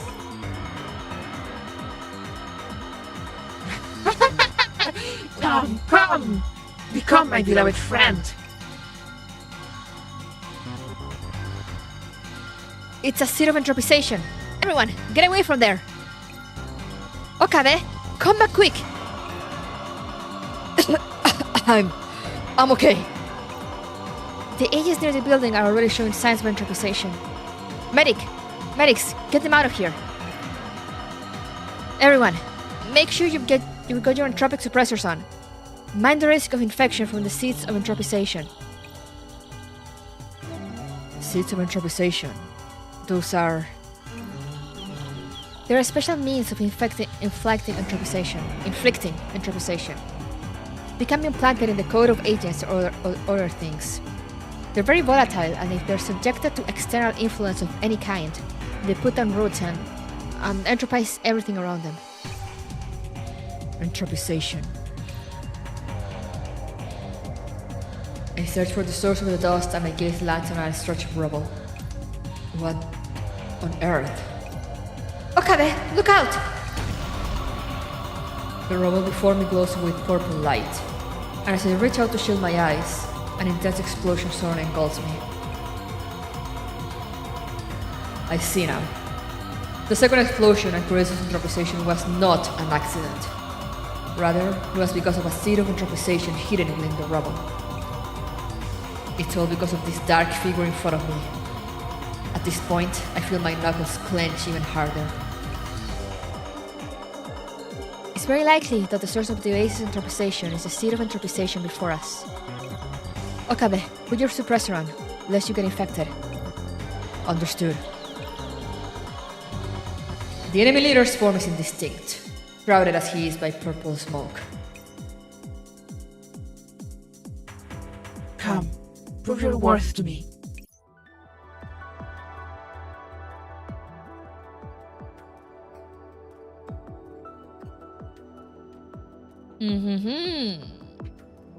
Hey, harmonic minor. Just in time.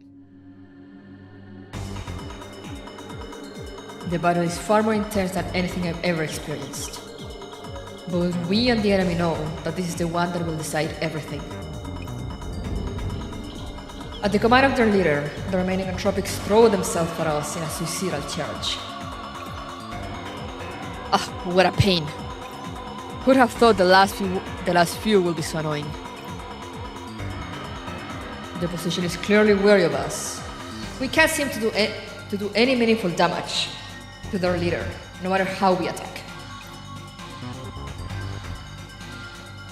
As I see the gap we fought so hard to narrow begin to widen again, a thrill of anxiety courses through my heart. Damn it! Okabe, control yourself. Conserve your operants. You're our last hope right now.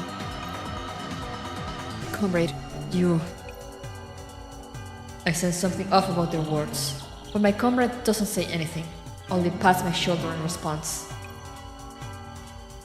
Team A, Team B, joint attack. Give Okabe room to strike. In response to my comrade's orders, two teams of agents step up swiftly and lay down a wall of suppressive fire, forcing back the entropics advancing on us.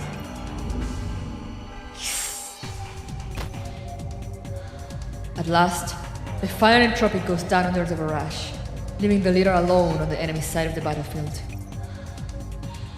Okabe, now! As the professor gives their command, I roll out from behind a piece of cover and fire off an attack. This is the end for you! The enemy has his defenses up and easily deflects my shot. You call that the end of me? You're underestimating me a little too much. Damn it, it didn't work. Was that what you expected me to say? My comrade! Brilliantly done, Okabe. Everyone, attack! Daka daka daka, that is a sound effect. Just as the dark figure freezes up for a moment, an intense hail of bullets crashes down on him, instantly shattering his mask. At last we'll know his real identity. We'll know who exactly is the mastermind behind all this.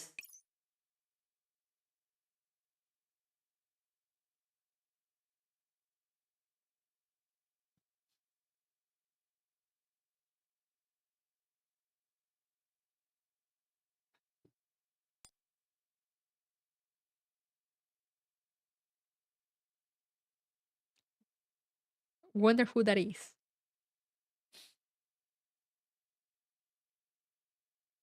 I really love this CG though, it looks so cool.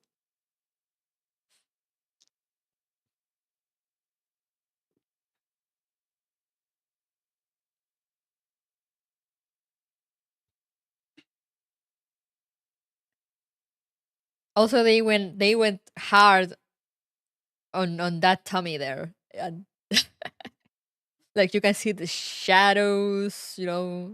It's like they didn't need to go so hard on that aspect in particular, but I'm glad they did.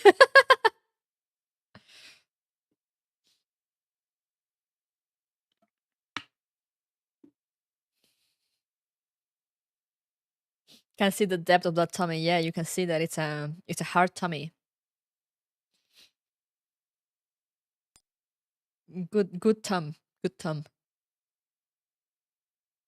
And the way, you know, I like how it's mixing with like the tropic thing and blood here from the mouth. It looks really cool. I mean, despite everything, it's like wow, that is actually an amazing CG. Running around every day with her bag on her ab stone. Yep.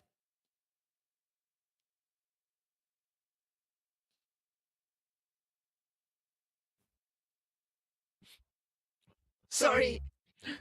I'm sorry. However, as the purple smoke clears, what remains is a sniffling petite girl. Whether it's her body, her face, or her voice, they all indicate that she's just an innocent girl. Rico? I suck in a cold breath upon hearing the professor speak. She barely looked like Rico on that CG. Honestly, but also like good shit. Oh no, he has stolen a membership. Hello, Green. Rico? Yeah, that was supposed to be Rico. I think if I saw Rico Enterprise for real in the main story, I will genuinely cry. I mean, yeah. She's my baby.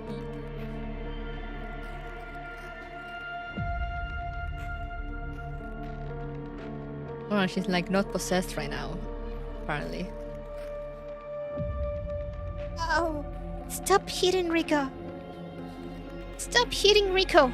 Rico is innocent.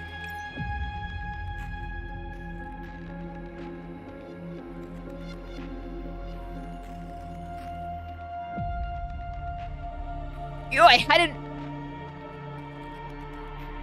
realized half of her ear was gone. Holy fuck.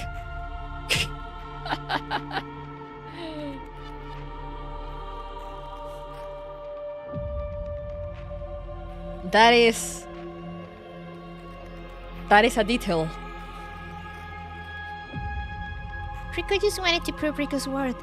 See? Rico brought the best goods to the Oasis. I'm sorry, Professor. Please spare me. Rico's begging takes everyone around her back. Stay alert! As the professor shouts, all the surrounding gun barrels point at this frail-looking girl once more. Rico, you have been completely taken over by the entropy. Rico. I repeat the name that the professor said.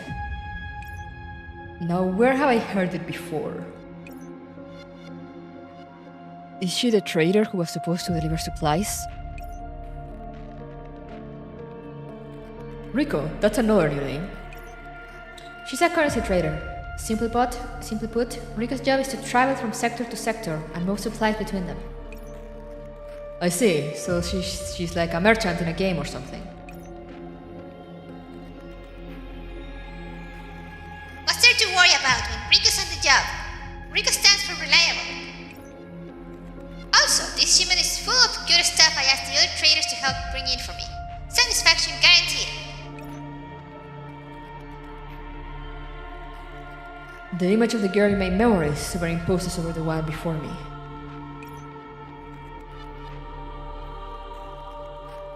Why is she saying Nichan? Rico, since when do you speak Japanese?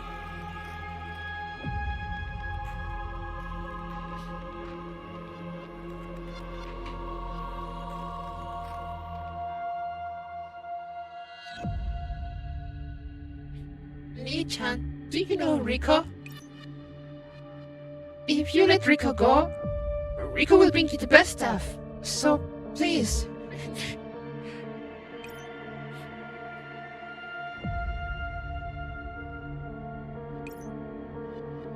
There is just no way for me to associate this foxy merchant with the idea of the last boss. However, this is not the time to hesitate. There is no doubt that Rico was the one who killed Mayuri. In order to save Mayuri and everyone in the Oasis, Rico must die. Sorry, my comrade. Let me take care of her. Alright, stay alert. I gather my operants into an attack and aim it at the girl kneeling on the ground before me.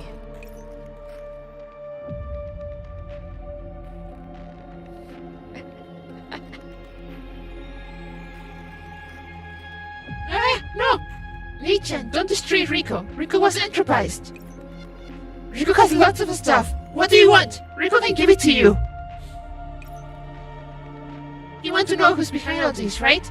Rico will tell you, so don't kill Rico. You know who's behind all this? My breath catches in my throat. If there's someone else still pulling the strings. That's right. She gave Rico this. The girl timidly extends a trembling fist. Show me what it is. Okabe no. Okay.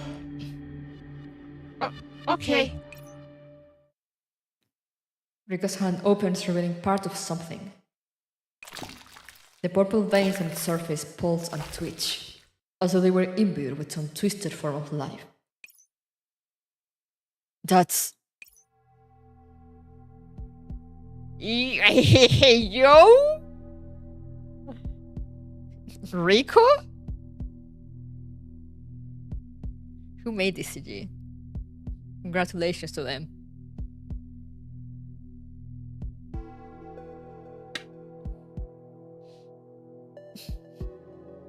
Cayó redondito. It's a present for you.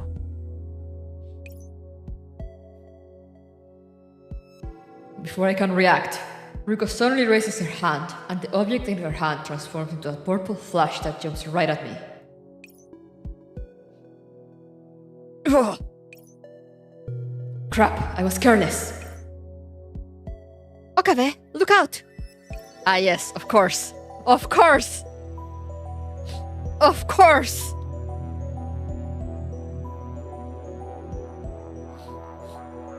Of fucking course!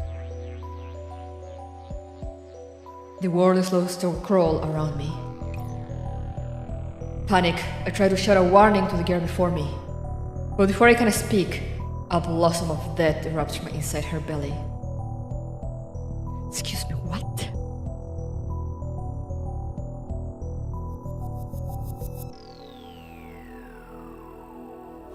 What does it mean a blossom of death erupts from inside her belly?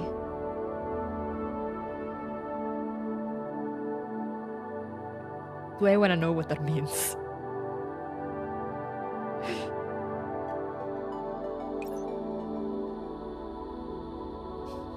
Like Alien.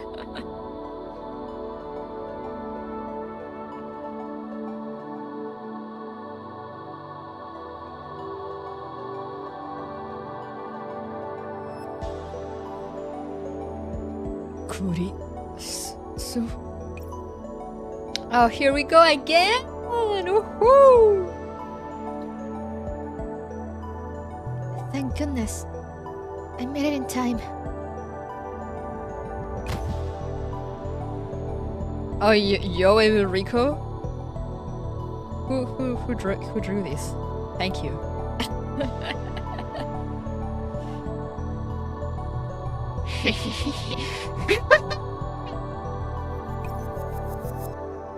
This is great!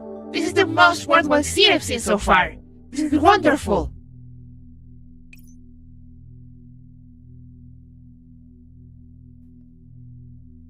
I don't know, I'm not sure who's screaming. It's either Okabe or Kurisu, I guess. Evil Rico looking cool, yep. Rico, stop being hot, I mean evil. Yeah, you're supposed to be like, you know, cute and tiny. Not like evil and hot.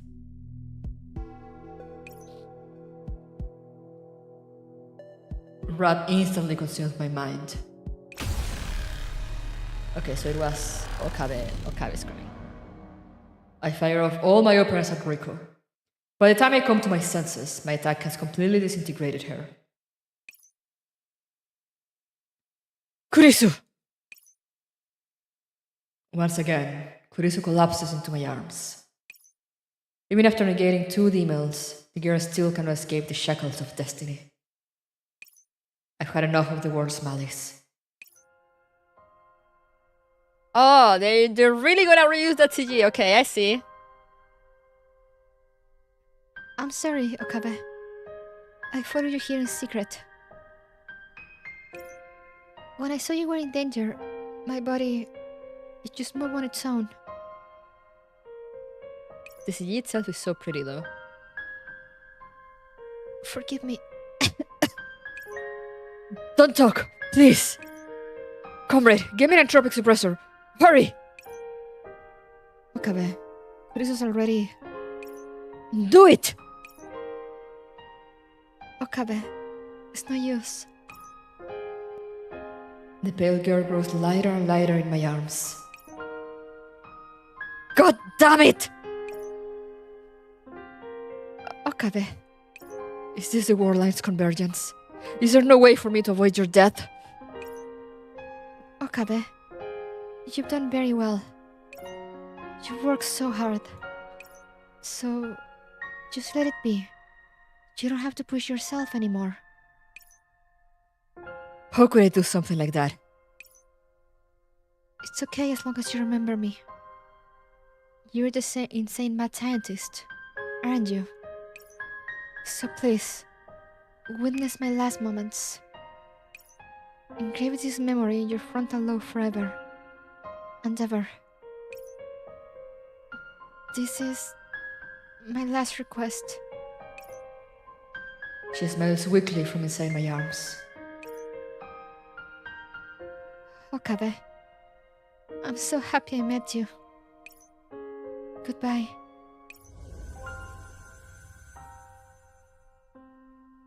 Still within my embrace, Kurisu transforms into motes of light, which vanish into the air.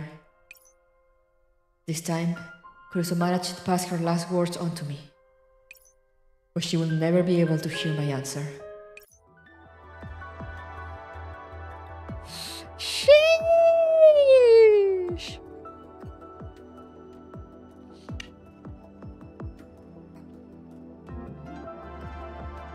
Not again!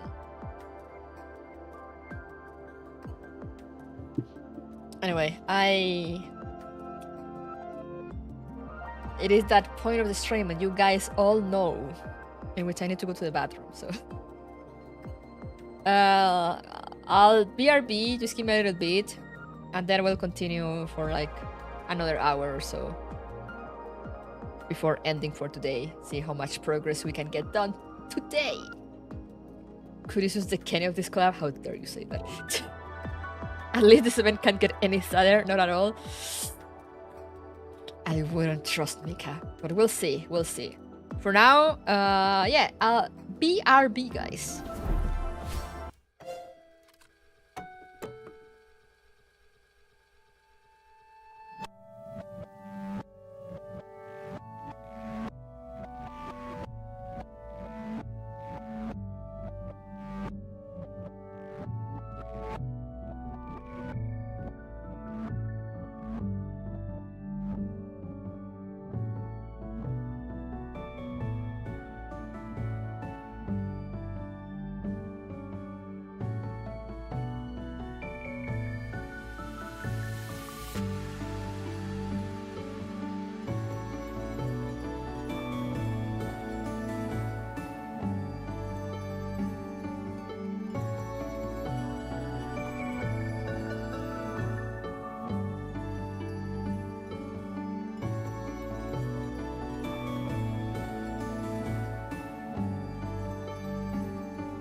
I'm back.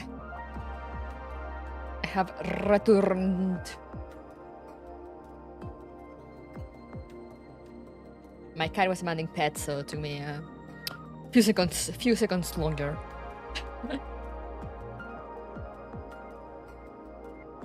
Right, baby?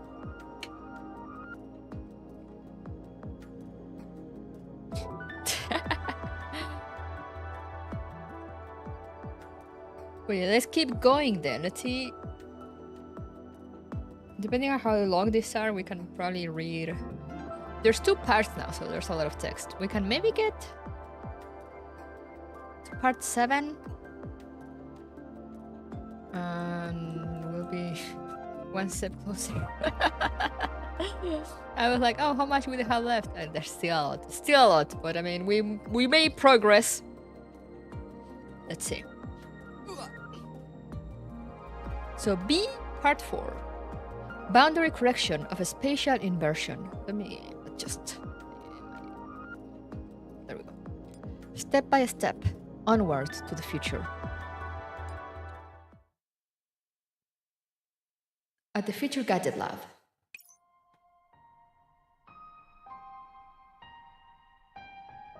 Oh, we're doing this. I say, okay. We're doing okay. I know what we're doing. What we're doing. Oh, Karin, are you okay? Karin locked himself up in the lab after the battle. The professor and everyone are all worried about you. I can hear the pleading note in her voice. How's the Oasis doing? We won! Thanks to the professor's leadership, we've taken care of all the remaining entropics. Well, we might have won, but... A lot of the people who helped us died, right? I'm sorry, Okarin. If only had stopped Kurisu-chan back then. Even if you had stopped Kurisu back then, she would still have died at the same time for a different reason. So don't blame yourself for it anymore. The girl's eyes turn red as they brim with tears. Her voice trembles like it did in my memories, asking the question I've asked her countless times.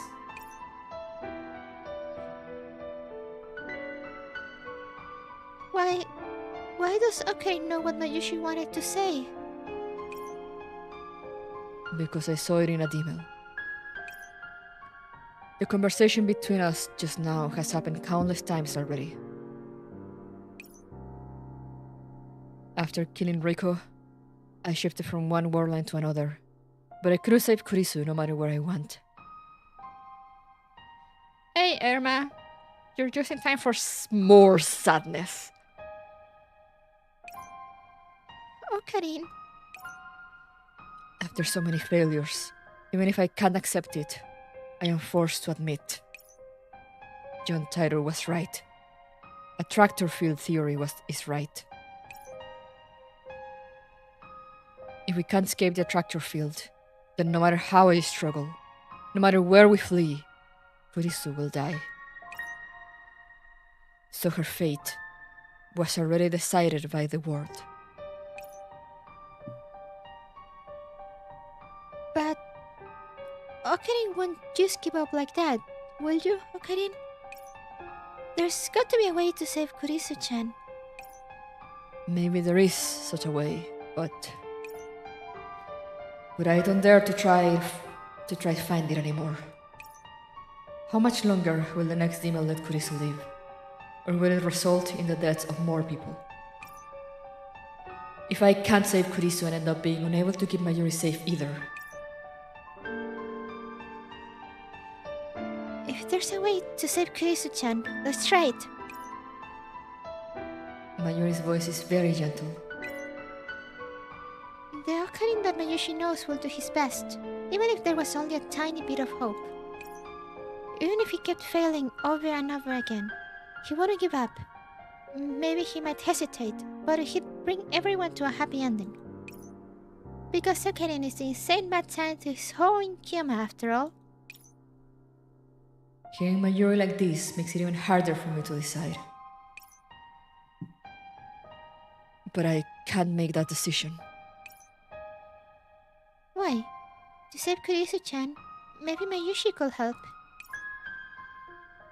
It isn't just Kurisu that's in trouble. Then is it Mayushi? My childhood friend's instincts are as keen as ever. Mayuri, the world line we're in right now was actually the result of a shift caused by a D-mail being sent in a previous world line. That D-mail allowed Anna to finish building the antique PC ahead of time. If we can negate that D-mail like before, we can return to the previous world line. Kurisu might still be alive in that world line, but... Mayuri, you weren't in that world line. Huh?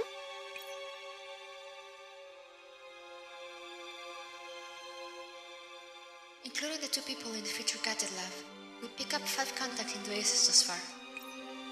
5 people? 5 people, but there are 6 of us.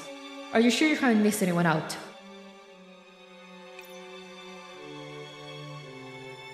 I'll check again just in case, but I don't think I missed anyone.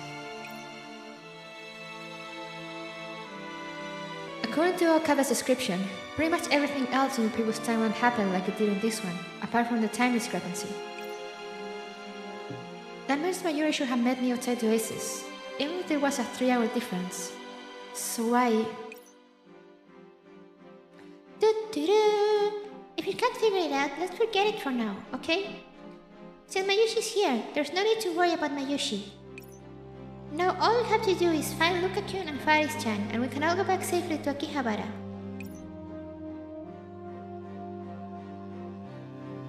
I never met you in that world line. My camera didn't manage to find your signal either. It's as though you never existed at all, Mayuri. If that world line lies in another attractor field, then what could the attractor field's converging result be? Could it? I can't bring myself to finish that sentence. So that's what it is. Looks like Mayushi caused problems for Okarin again. Mayushi scratches her hair and smiles awkwardly. But Mayushi thinks it'll be fine. Nobody can be sure of that. You can't make such a conclusion so easily. When you think about it, saving Kurisu with a D-mail is just a hypothesis. There's no theoretical basis to prove it. If I fail, you and Kurisu will. The girl stops me from speaking, and then she squeezes my hands tightly. I'm sure it'll work out. That's because Okarin is Mayushi's Altair. Oh, they're using the English names. Mayuri. I look up at Mayuri. She has the same serene smile on her face as before. Mayushi's Altair won't go dark because of a small thing like this. For those more weeb that might not know what Altair is, it's the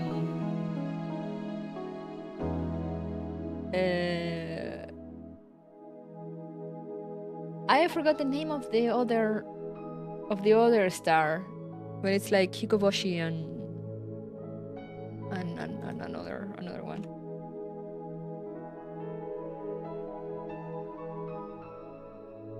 Hikoboshi and Orihime.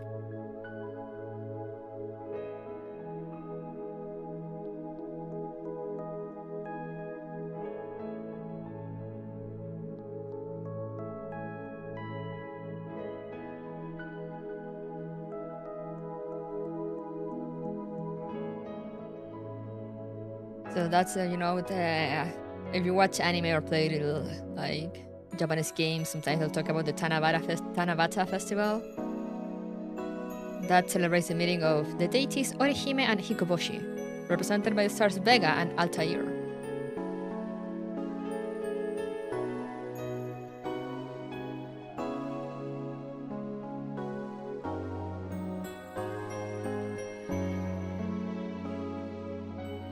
Yeah, there's also a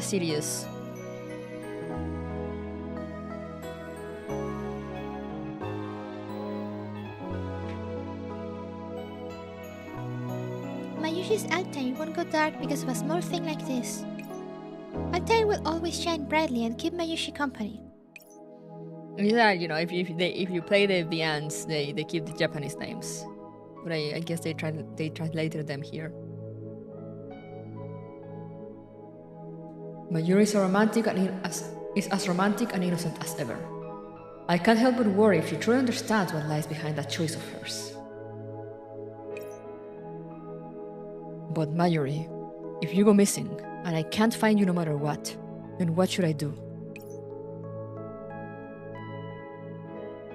Upon hearing this, the girl looks thoughtful, and then she quickly flashes me an apologetic smile. Mayushi doesn't know how to answer that question. Mayushi remembers. Okarin, do you remember what happened when Mayushi's Oba-chan passed away? Mayuri turns away and reaches her right hand up to the light shining down on the lamp. That gesture is called a Stardust handshake, and it could not be any more familiar to me. For half a year after Oba-chan passed away, Okarin will come to the cemetery every day and call Mayushi's name. At that moment, when Mayushi became Okarin's hostage... Okarin, do you remember what you said back then? I look back on my memories of that day. It was a rainy day in the cemetery. 11-year-old Mayuri Shina was standing in front of her grandmother's grave, staring silently into the sky. No matter how many times I called her name, she didn't answer me. She simply stood there, gazing mutely skyward, as though she could see her grandmother in heaven. When I saw her like that, I became worried that she'd leave this world and fly off toward heaven too. Mayuri. Suddenly, the rain stopped. Several rays of light emerged from between the clouds. Mayuri looked at the shaft of light descending from the heavens. Then she slowly raised her hand, as though she was trying to grab hold of an invisible ladder. As though she wanted her grandmother to pull her up to heaven as well. In my panic, I grabbed the hand Mayuri was reaching out and held her tightly in my arms. Now that I think about it, that was probably just a puny fantasy of mine. But at the time, I honestly thought Mayuri would disappear. I won't let you go anywhere. I won't let anyone take you anywhere. Because Mayuri, you're my hostage. You're a life sacrifice for my human experiments.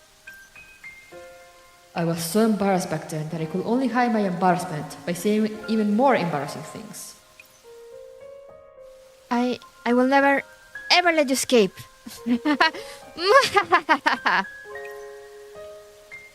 Is that so? That was the first time I had heard Mayuri speak in half a year. So Mayushi's a hostage. Then it can't be helped. That was where my chuniness came from. It was a bunch of random crap I spouted to save Mayuri. It's so embarrassing when I think about it. However, those words really did end up saving Mayuri. They helped her step out of the shadow of her grandmother's death. Okarin once said Okarin wouldn't let Mayushi go anywhere. Therefore, Mayushi believes that no matter where Mayushi goes, Okarin will be able to find Mayushi, just like all the times before. So give it a try, Okarin. Do it for Kurisu-chan. No, do it for everyone in the Oasis and the lab and send that email. Mayuri's hands are trembling from fear. After all, nobody knows what will happen after I send that email. She's not a girl genius or anything, and she doesn't have the ability to preserve her knowledge between worldline shifts. Mayuri is just Mayuri, an ordinary girl you can find anywhere, so kind that she's almost a little dumb. But even so, Mayuri does not loosen her grip on my hands. Mayuri, when I send this email, you might end up in a worldline where you're all alone. Will you be okay, even if that happened? Yep. Mayushi made up her mind to help Okarin long ago. So Okarin, don't cry. She seems to have thought of something, and then she smiles. No, that's not right. This isn't Okarin standing here. It's the insane mad scientist who always comes to help Mayushi no matter when and where she gets in trouble. Following Kyoma. I can't let her down. As I gaze into Mayuri's pure eyes, I make up my mind. Mayuri, are the preparations for sending the email complete? Mayushi got it all ready beforehand. Kurisu-chan taught Mayushi how to set up everything. Mayushi memorized it all. Kurisu's smug face flashes through my mind. What an unbelievable assistant I have. Well done, lab mem number 002, Mayuri Shina. I, Hoin Kyoma, now guarantee you that no matter what warline you end up in, I will find you and come to your side. It's all up to you now, Okarin. For the sake of the lab and everyone in the Oasis, you have to find Kurisu-chan and then find Mayushi. But of course, there is nothing I can't do. After all, I am the insane mad scientist, Hoin Kyoma. Saving everyone is just a piece of cake for me. I enter the contents of the email into the phone. Given green-haired Loli's personality, she probably flew her up and deleted it along with the previous email. You fell for jerk me, dork. As I press the send key, a headache hits me again and my vision starts to blur and distort. I hold on tightly to Mayuri's hands until the entire world vanishes from sight. Chills. I still have Steins Gate Zero trauma. Makeup, please. Yeah. Oh, Steins Gate Zero is so good.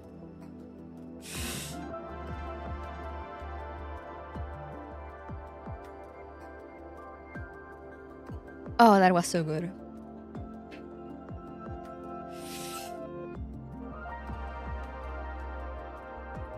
Alright, let's see if I can. Part 6. Quantum bit initialization. When you get down to it, if you didn't know what the future held in store for you, perhaps it might have been nothing more than a coincidental interaction between two worlds.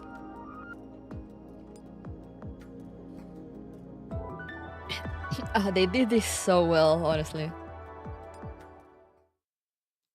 At the Future Gadget Lab. Sorry. At the Future Gadget Lab. Okabe, why are you spacing out over there by yourself? I know that voice. When I open my eyes, I see a familiar red-haired girl looking unhappily at me. Kurisu. Don't just call my name out of nowhere. Kurisu's eyebrows are knit, and she sighs in mild exasperation. The Kurisu before me is definitely real. Though she has a sour look on her face, this emotion is the proof that she is alive. At last, I got to see you again. What did you just say? No, it's nothing. Much as I would like to rush up and verify the fact that she exists, the Kurisu in this world probably doesn't know what happened before this. I force myself to calm down. In any case, quit dawdling and get over to Meiko Nyan Nyan. Edward's waiting for us. Meiko Nyan Nyan? Why there? Do you have a memory problem, Beanpole? Didn't you just say you were going to look for clues about Miss Mayuri with Kurisu? Okabe, you suggested it yourself. Do you not remember? Mayuri. Okarin, didn't you say that you'd find Mayushi, no matter where Mayushi went? So pull yourself together, Okarin. Do it for Kurisu-chan. No, do it for everyone in the Oasis and the lab and send that email. I glance at my left hand. Mayuri's tightly clenched hands are gone, left behind in the previous war line with her smile and expectant look on her face. However, I have not forgotten the promise I made to Mayuri. Please be patient and listen to me, everyone. I came here from another war line. So you're saying that you came to this war line at the cost of Miss Mayuri disappearing? I can't even bring myself to laugh at that. I have a rough idea of the situation. Okabe, things in this war line are very different from what you experienced previously. Those entropics? The computer viruses that you said invaded the Oasis? Nothing like that happened on this war line. We have not had contact with entropics at all. What? The entropics didn't invade the Oasis? I look outside. The mood in the Oasis is relaxed and peaceful. There are no signs that it has ever experienced battle. To date, this is the only peaceful war line I have been to. Yes. Yes, after we crossed over, Kurisu was brought to the lab and met up with you. She explained your situation to us. After that, we found Hashida, Luca, and Faris. Currently, Hashida and Antonina have fixed feature gadget number 099. You can return to Akihabara at any time. What about Mayuri? I can feel my voice trembling. We haven't found Mayuri yet. That's why we were waiting in the lab. We tried calling Mayuri, but she seems to have turned off her cell phone and she isn't responding to mails. Have you tried pinpointing Mayuri's position? Green-haired Lolly slowly shakes her head. I've tried everything I could, but we haven't been able to find any trace of Miss Mayuri. When I was prepared to hear that, hearing those words still makes my heart sink. Just like what I feared, Mayuri's whereabouts in this war line are a mystery. It feels like I am back to the beginning, unable to do anything but search aimlessly. However, I still have to do it. This is the promise I made to Mayuri.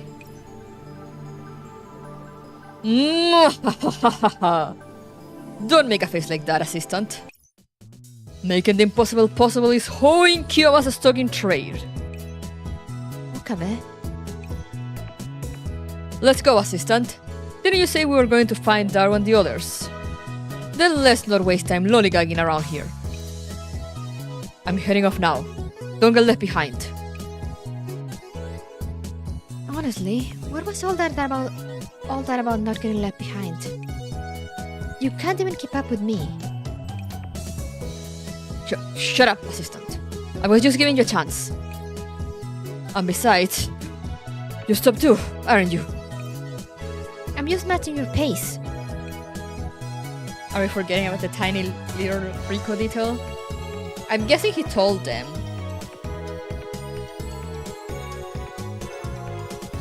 I guess. I hope. Both Chris and I are panting heavily while leaning against a wall. Why are we doing this? Competitiveness, of course. I probably won't be doing something like walking with all my might to outpace the competition again anytime soon. Phew, the maid cafe's air conditioning is a lifesaver. Oh yes, make sure you thank Mr. Willis who invented the AC.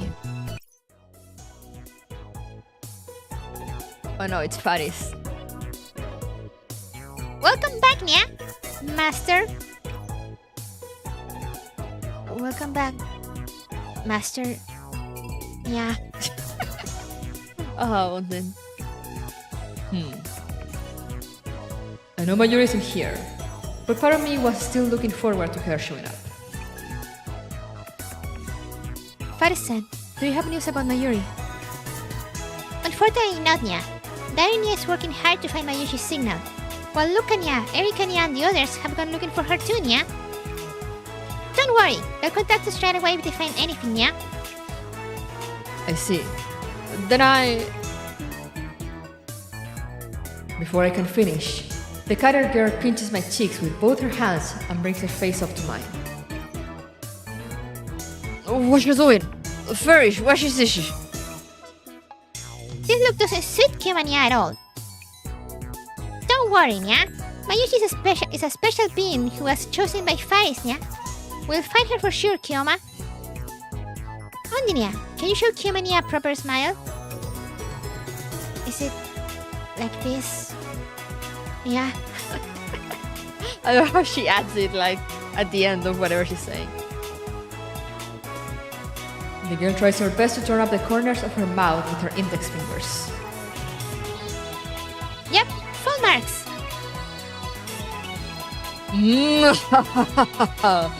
I can't believe even you were so easily baited, cat girl. Nya? All that was just an act to throw off the organization and get them to lower their guard. The real Hoi Kyoma will never give up because of something like that. Nya? Even Faris was taken in. Kyoma, this isn't an act, it's an illusion, Nya. In that case, Faris will have to fight it with the sealed forbidden spell. As she says this, the door to the maid cafe opens and Faris smoothly switches back to her original maid mode to greet the newcomer. Ah, welcome back, Nya, master. Oh!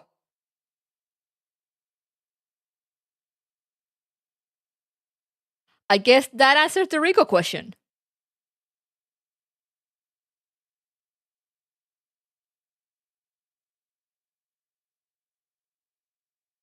Wait a minute, since when did this place become a cat girl cafe? I know her. Rico? Yes, it's Rico. Who might you be, Nichan? Are you a new customer for Rico? What the hell are you doing here? Faris, get behind me right now. She's very dangerous. Assistant, hurry and call my comrade for help. Do it now. What? What's going on? Nya? Kyoma, are you going back to that thing from before? You're scaring the customers. Okabe, cool it. This is not the war line from before. Huh? It is only then that I realized that there are no signs of entropization on Rico. Right now, she is still the traitor that was described to me. After ensuring that she's not a threat, the operas in my hand displayed once again. I'm sorry. You scared the heck out of me, Nichan. Normally, Riku would be demanding emotional damages from you. Seriously, what's been going on recently? Did Riku anger the gods or something? First the Sanctifiers impound my shipment. Then this Nichan I just met freaks out and almost blows me up because he thought I was a bad guy.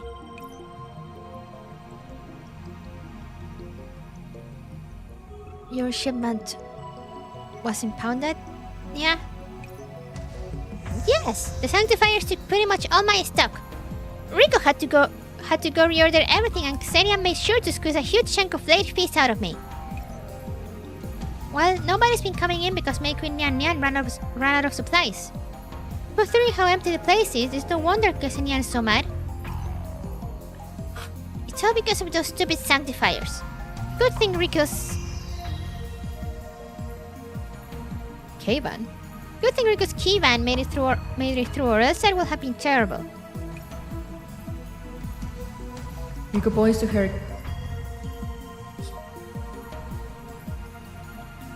key van outside the store. The bag is crammed full of stuff, to the point where the lid on the bag can't even latch properly. It's hard to imagine how Rico can balance like this over long treks. Like the tiny Japanese trucks? I guess. I'm gonna look it up. I'm like, what? Key van.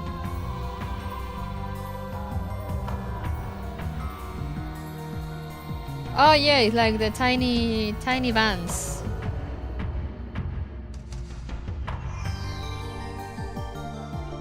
It's like a van, but it's like squished.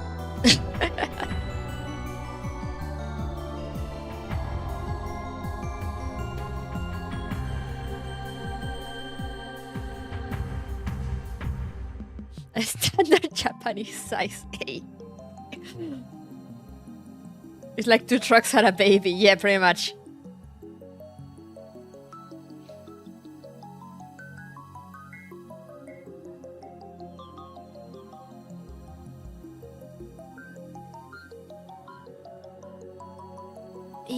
Is this the key when you drive? Rico, you're amazing. Yeah? It's a basic requirement for us traders. Rico's not tooting Rico's own horn here.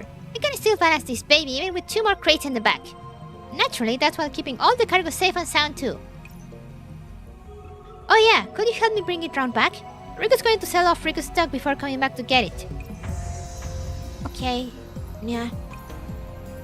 Pardon me, but may I know what these sanctifiers are? Oh, my apologies. I haven't introduced myself yet. My name is... I know you, Miss Kurisuma Kise.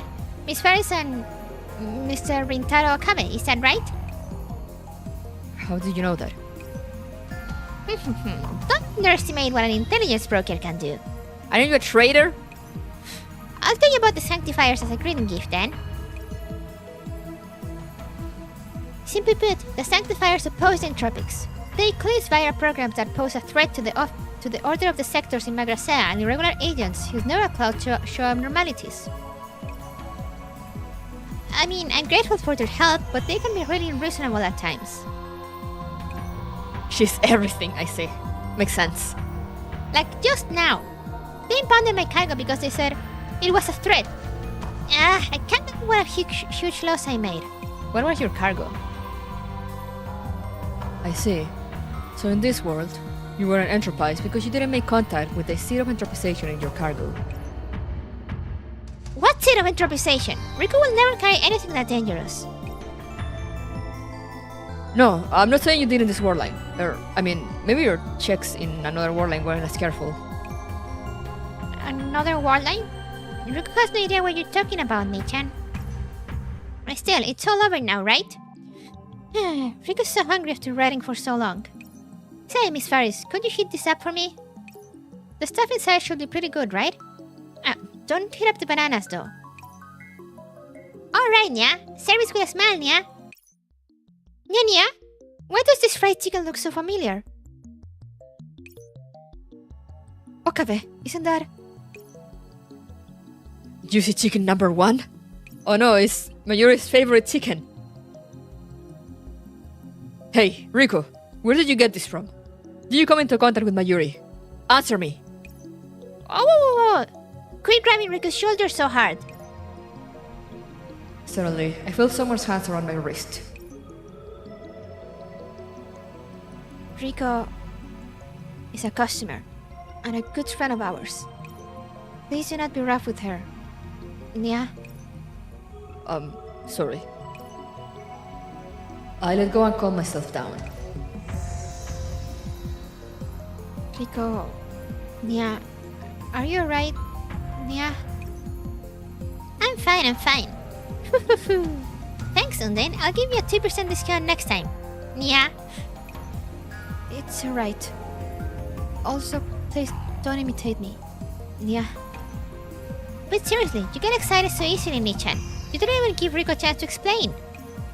Rico didn't come all this way just to eat some piping hot fried chicken. Rico's here because Rico has information to share. I see. It was my fault for losing control. I'm sorry. I forgive you. But you need to show your sincerity in a more concrete way than just apologizing. In exchange for my info, when do you tell me all about yourselves, Mr. Rintaro Okabe? I see. You tell very interesting stories, Nichan. Just a question. Can Rico sell this as a light novel? We'll split the profits 30-70. No, Rico, you need to make a visual novel with like different paths and different endings and branching paths, you know? Trust me, I know what I'm talking about. And then you make a sequel. A sequel that's not actually a sequel, but it kinda is. And then you can also make a dating game out of it.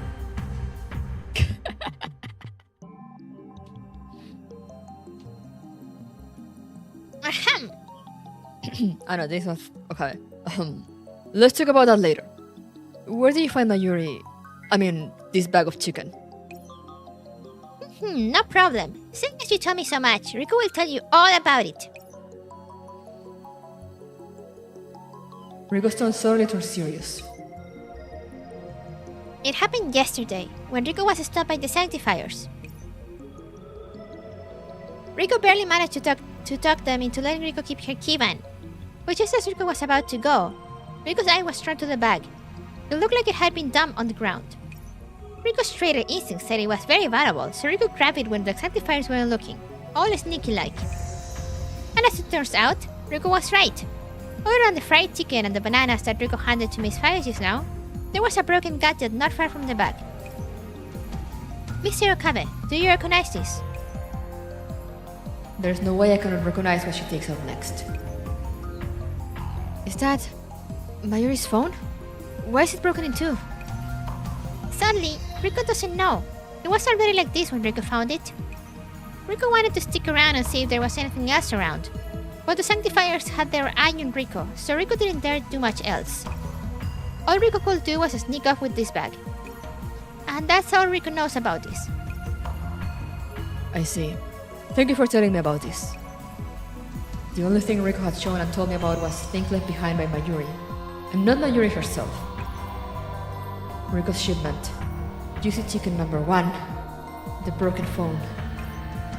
I keep trying to fit these 3 pieces of information together in my head, but then I back away from it for fear of what kind of conclusion I might reach.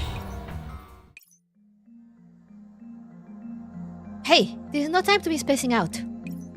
Okabe, let's go. Go? Where are we going? To find Hashira and Ana-san. Maybe you can find some clues by checking her last message and where she sent it from. We need to get it fixed ASAP. That's right. Riko-san, can you give this phone to us? Sure, but in exchange, could you tell me the recipe for this fried chicken after everything is done? You call it cheesy chicken number 1, right? Riko has a feeling that this is going to be the Oasis' next big gold mine. No problem, but we need to find Mayuri first. Deal! Riko ex-customers who know how the game is played. Here's a bonus for you. Riko sent the coordinates of Riko's shipments to your phone, Mr. Okabe. Riko. Alright, get going already. It's fried chicken time. It's good to have talk with you. As a sign of trust, I'll call you Foxgirl from now on. See you later. What? Forget it. Chicken time. This is chicken number 1. As a sign of trust, I won't call you by your name anymore. I see how it is.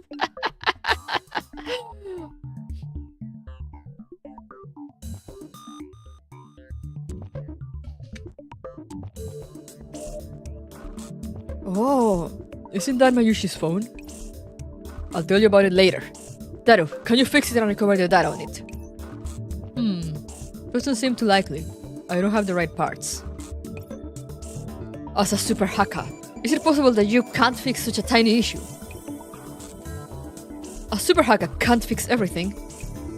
Maybe if we were in Akiba, I could still buy some parts and try to fix it. If only there was a store selling components here. We're standing right on it! Daru, please. You're supposed to be the smart one. Damn it, is there no other way? Actually, there is. Ana-san! That's right, Miss Kurisu. Is your current network security assistant, Ana? The professor told me about it. Don't worry about the hardware side of things. Remember the antique computer? We can 3D print any electronic component to suit your needs, no matter how rare it is. It'll only take a bit of time. Still, considering how badly it's been damaged, I can't guarantee that we can read the info on it even if we do fix it. In any case, I'll give it a try. Del, let me try using the component printed by Anatan and see if that fixes it. We'll leave the phone repaired to you then. Contact us ASAP once it's done. Contact us? Wait, Okabe, where are you going? I want to check out the place where Riko found the fried chicken with my comrade. There might be a clue to Mayuri's whereabouts there. Hurry and call my comrade for help, assistant. Do it now! Got it. Be careful, Okabe. You can tell that she kinda held back there.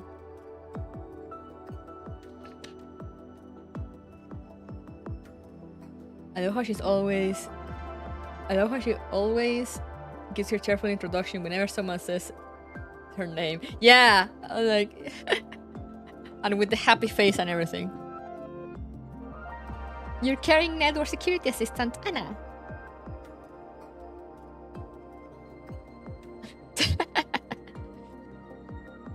But yeah, I think I'm gonna leave it up to here for now.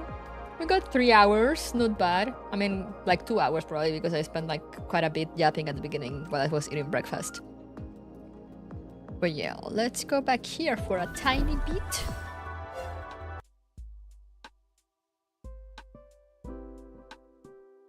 But yeah, we made some progress. Let me write down where we left off right away before I forgot. So where is it? This is... Okay, so Stains Gate. A part 6 red. Save.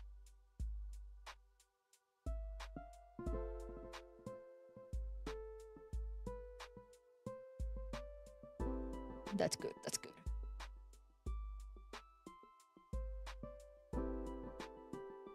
"40-minute japping, yeah. Progress has been made. PTSD with Riko has been also gained, yeah! Woo! So we're only missing a bunch of things yet. 1, 2, 3, 4, 5, 6, 7, 8, 9, 10, 11, 12, 13, 14. Okay, not so much. But it'll probably still be a bit, because they do get very long. It is a lot of text. And I mean, I love it, but it is long. Yo, what's up? So it will take a bit, but we'll get there. We'll get there to the end. Hopefully we'll finish it before they drop the next event. Text my bane. Oh, hey Hakuya, how are you doing? Soon TM. Yes.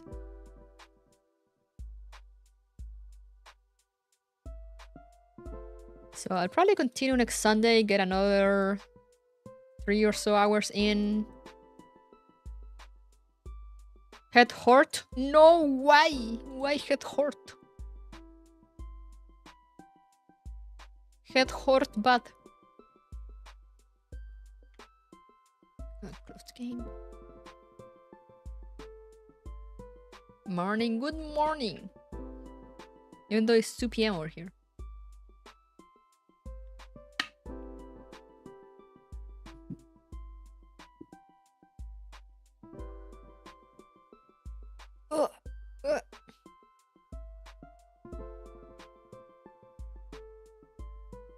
But yeah, next week,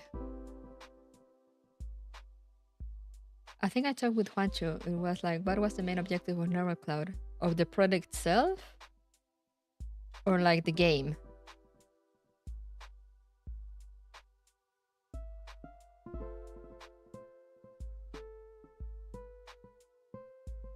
The game?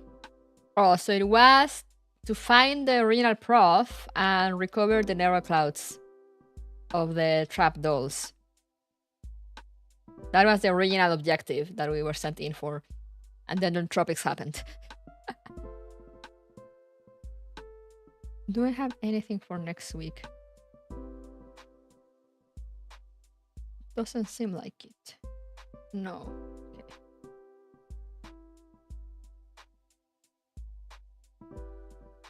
Okay. So next week there'll be streams Tuesday, Friday, Saturday, and Sunday. No stream on Thursday. I think I streamed this Thursday, right? So maybe I'll check my calendar, my schedule. Yeah, this week I stream on Thursday. So next week we're not streaming on Thursday. This coming week. I've been a minute about that. Yeah, it's been a while.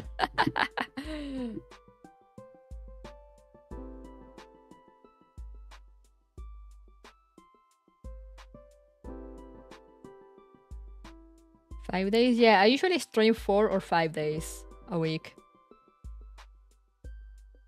So this week I stream 5 days. Next week I'll stream 4 days. And I switch around like that so I don't tire myself out that much.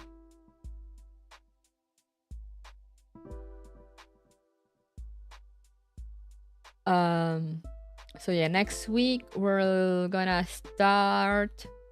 I'm gonna double check with Coco, but I'm pretty sure we're ready to go to start Tales of Fantasia. We'll continue Signalis on Friday. Then unless something new drops unexpectedly, we're going back to Reverse Collapse on Saturday, and then we'll continue Network Cloud on Sunday. Signalis is so good. I've just started it, but it's so good. So yeah, I can't wait to play it a bit more.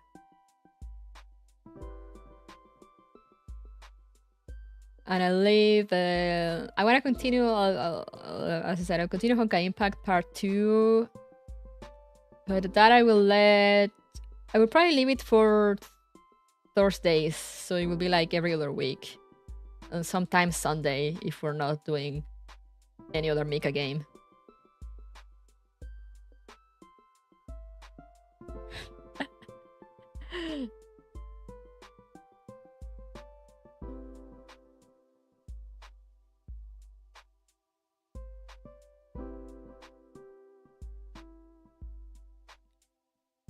Yeah, till the next major event.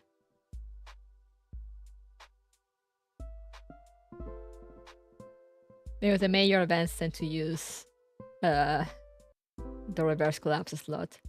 But as I said, if you guys don't mind very slow progress, I mean, I already made really slow progress, but if you don't mind if you don't mind even slower progress, I can fit Reverse Collapse on like a weekday night. But it'll probably be like one stage and they'll be like, alright, bye.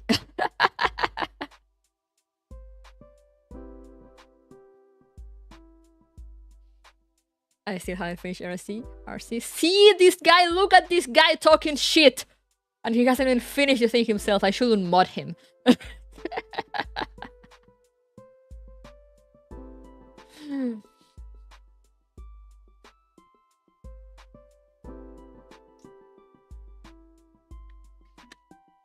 I'm gonna uninvite myself from his birthday.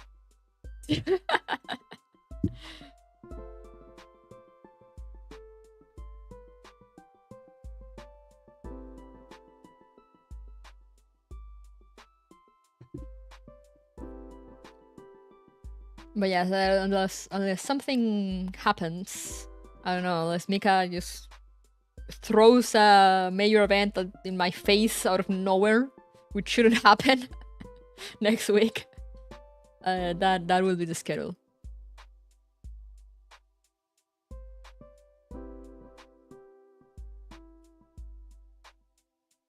And on Reverse Collapse, we were starting chapter 3, right? We've done chapter 1 and 2.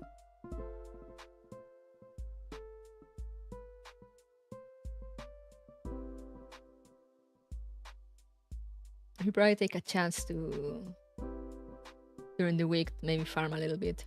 I think I still have a few levels I can go up. Cartesian Theater should be the next one for Gears Frontline. Yeah. Neural Cloud should be getting one for anniversary, around anniversary time. So that one, I mean, I hope in Gears Frontline on November, for part of November, I won't be around. When was the Neural Cloud anniversary? Was it October or November? I forgot now. It was November, right?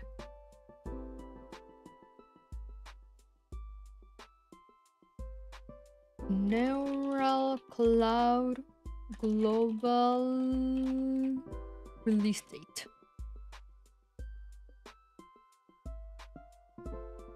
Global November 21, 2022. Okay, so we should be getting an event for November in Neural Cloud. I might not be able to read it while it's happening because I'm gonna be traveling during November. But I mean, it's never a cloud. I'll do it. I'll just skip all the story, and then we'll read it once I'm back. As long as they don't release a Girls Frontline event while I'm gone, we're good.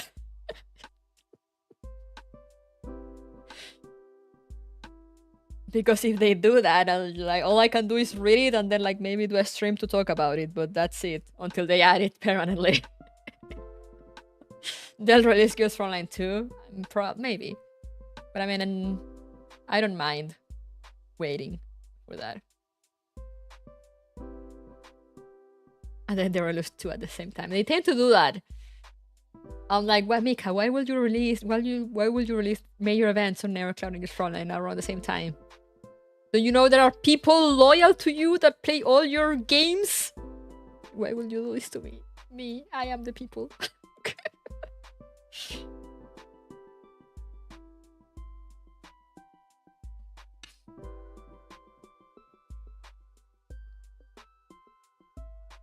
But yeah, aside from character events, we should be good on Nevercloud until once I finish the Saints Gate collab. They do it out of spite, truly. Yeah, that is not their problem. I'm gonna make it their problem. They want you to only suffer love and hope. Makes sense. You finish reverse collapse Codename Bakery? But also the other thing is that Hakuya can just sit on the computer and play for hours on end. I don't know how he does it. I can't. I am always time constrained constantly.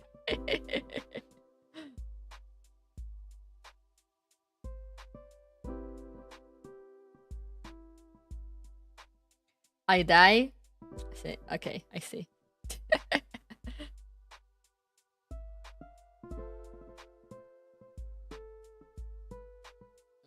Don't call me out like that. I mean, if you're gonna call me out, I'm gonna call you out. It's only fair.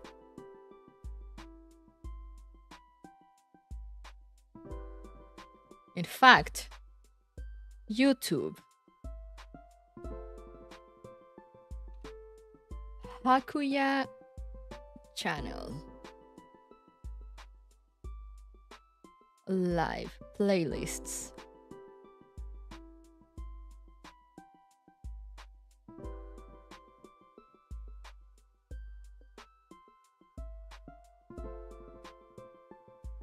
Reverse collapse. 6 hours 44 minutes. The first one. The demo. 6 hours still on the demo. Then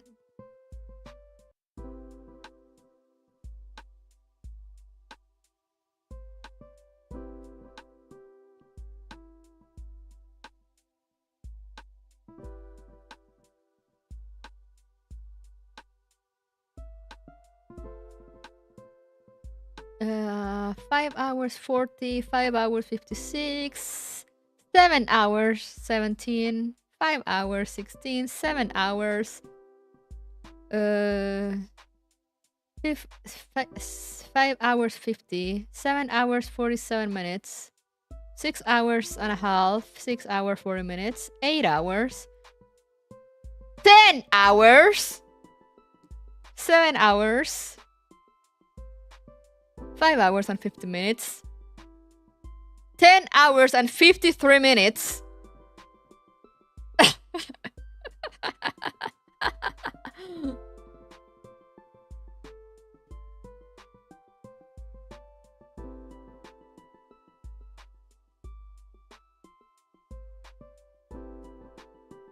Then what's here? Gears Frontline 2 Exilium.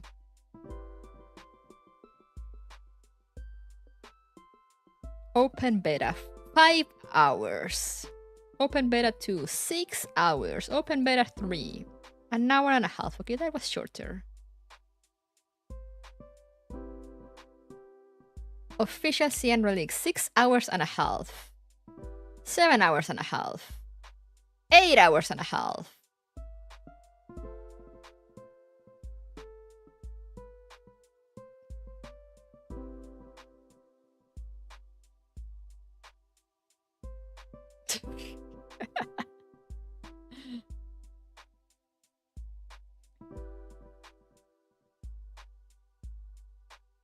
And that's only looking at the Gears Frontline ones.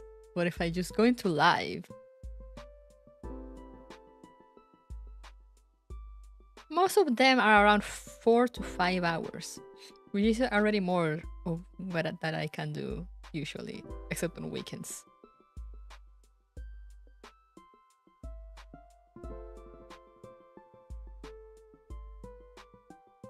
Here's another one, 7 hours and a half from Wuthering Waves.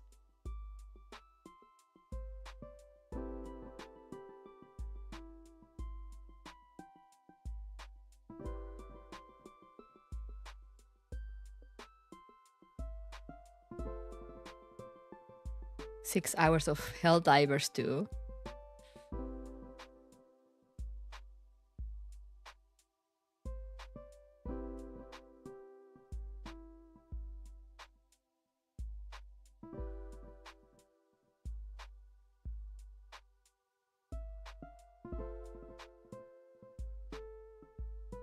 Six hours of Monster Hunter World.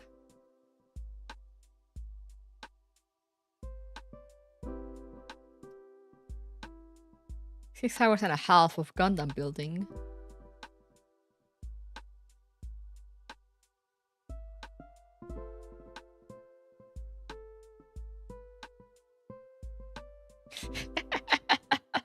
Can be 3 hours or 11. Yeah, there's no in between. But yeah, we should be able to go back to reverse collapse now that I'm done with the other Mika games for now. Until, as I said, until we drop another major event. Though if they drop Cartesian Theater, those are shorter, so I might be able to do it on Sundays maybe and keep reverse collapse going. Since they're doing like the shorter event thing.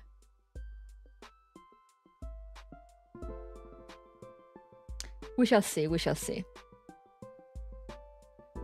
But yeah, for now, those are the plans for next week. As always, stay tuned for the schedule just in case. Hopefully, I'll remember this week to also put the thing on Discord events. Hago just died. Hago walk out.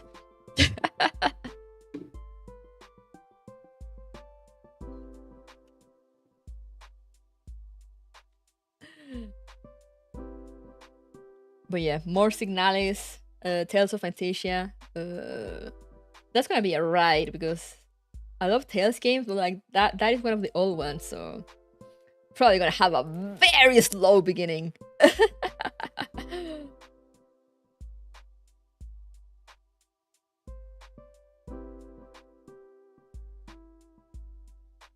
You killed the poor guy. He deserves it.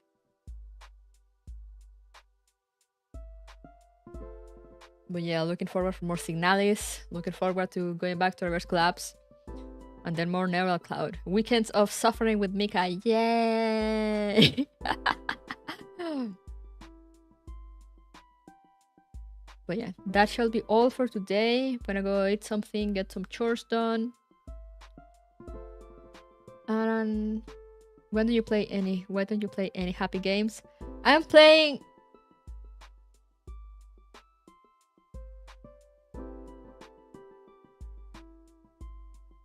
Neural Cloud can be happy sometimes.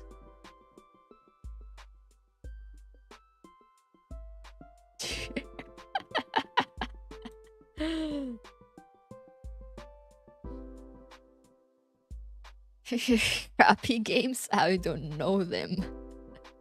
I play Sonic Frontiers. That's happy, right?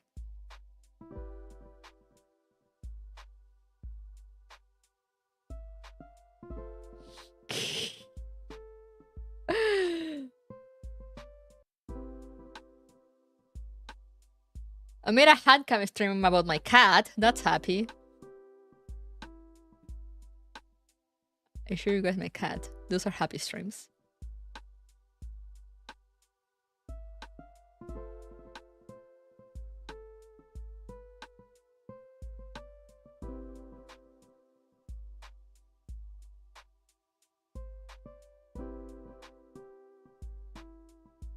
What else am I playing? I'm playing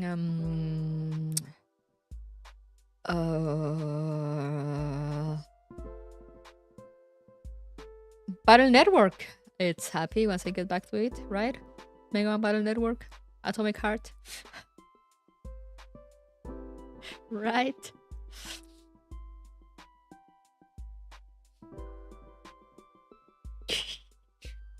Right.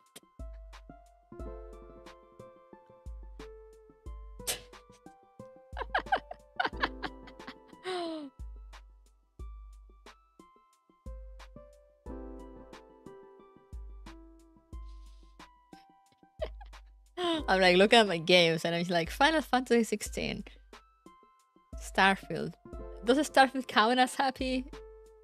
It's Starfield. I mean, it's a Bethesda game. Dragon Age Inquisition, 13 Sentinels. I don't think 13 Sentinels is gonna be happy. I do not believe. I do not trust. And I'm looking at the games I want to play next. Another Code Recollection. That could be happy, maybe. Shadow the Hedgehog.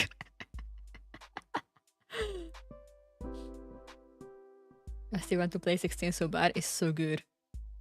It's so good. It's so fun. But yeah, I'll go back to that as soon as I finish Signalis. We're going back to Final Fantasy 16. That is the next one. That is the next one on the list to go back to. But yeah, as I was saying,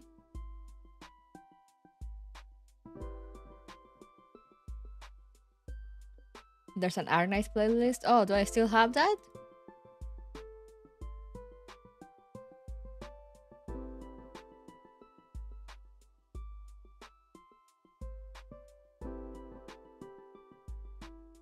I do still have that. Okay. Delete. Yes, there you go. There's no Arnice playlist anymore.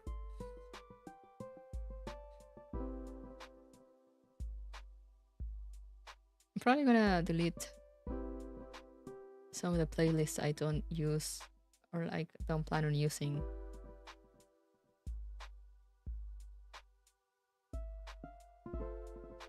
Like for games that I had to drop for one reason or another.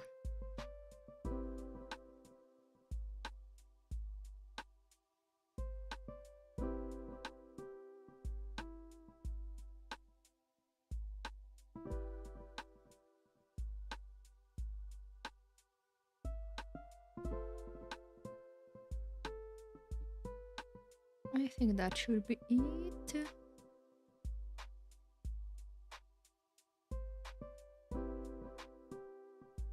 Oh, this one I'm gonna delete too.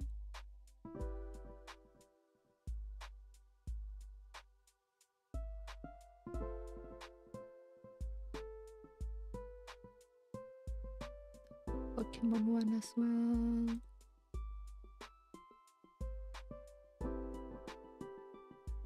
That one I leave. This one I'll delete. It's best to have less, to don't have as many playlists because I think there's a limit to them.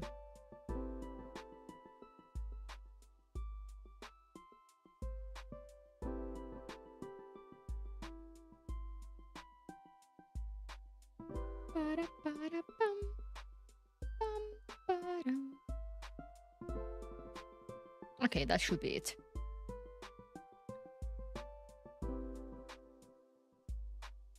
The game of sunshine and flowers that is Shadow the Hedgehog. Yeah, it's such a happy game. I mean, the videos are still there. I'm just deleting the playlist. So, like, when you look at playlists, they won't show up, like, organized anymore. Like, I'm not deleting the videos. You'll just have to dig deeper for those. The old Fox model. But yeah, now for real, guys. Thank you for coming.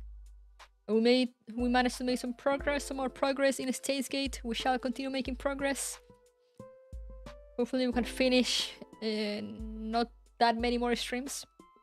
But for now, remember to stay safe, keep yourself hydrated, take care of yourselves, and I'll see you guys next time. So bye bye.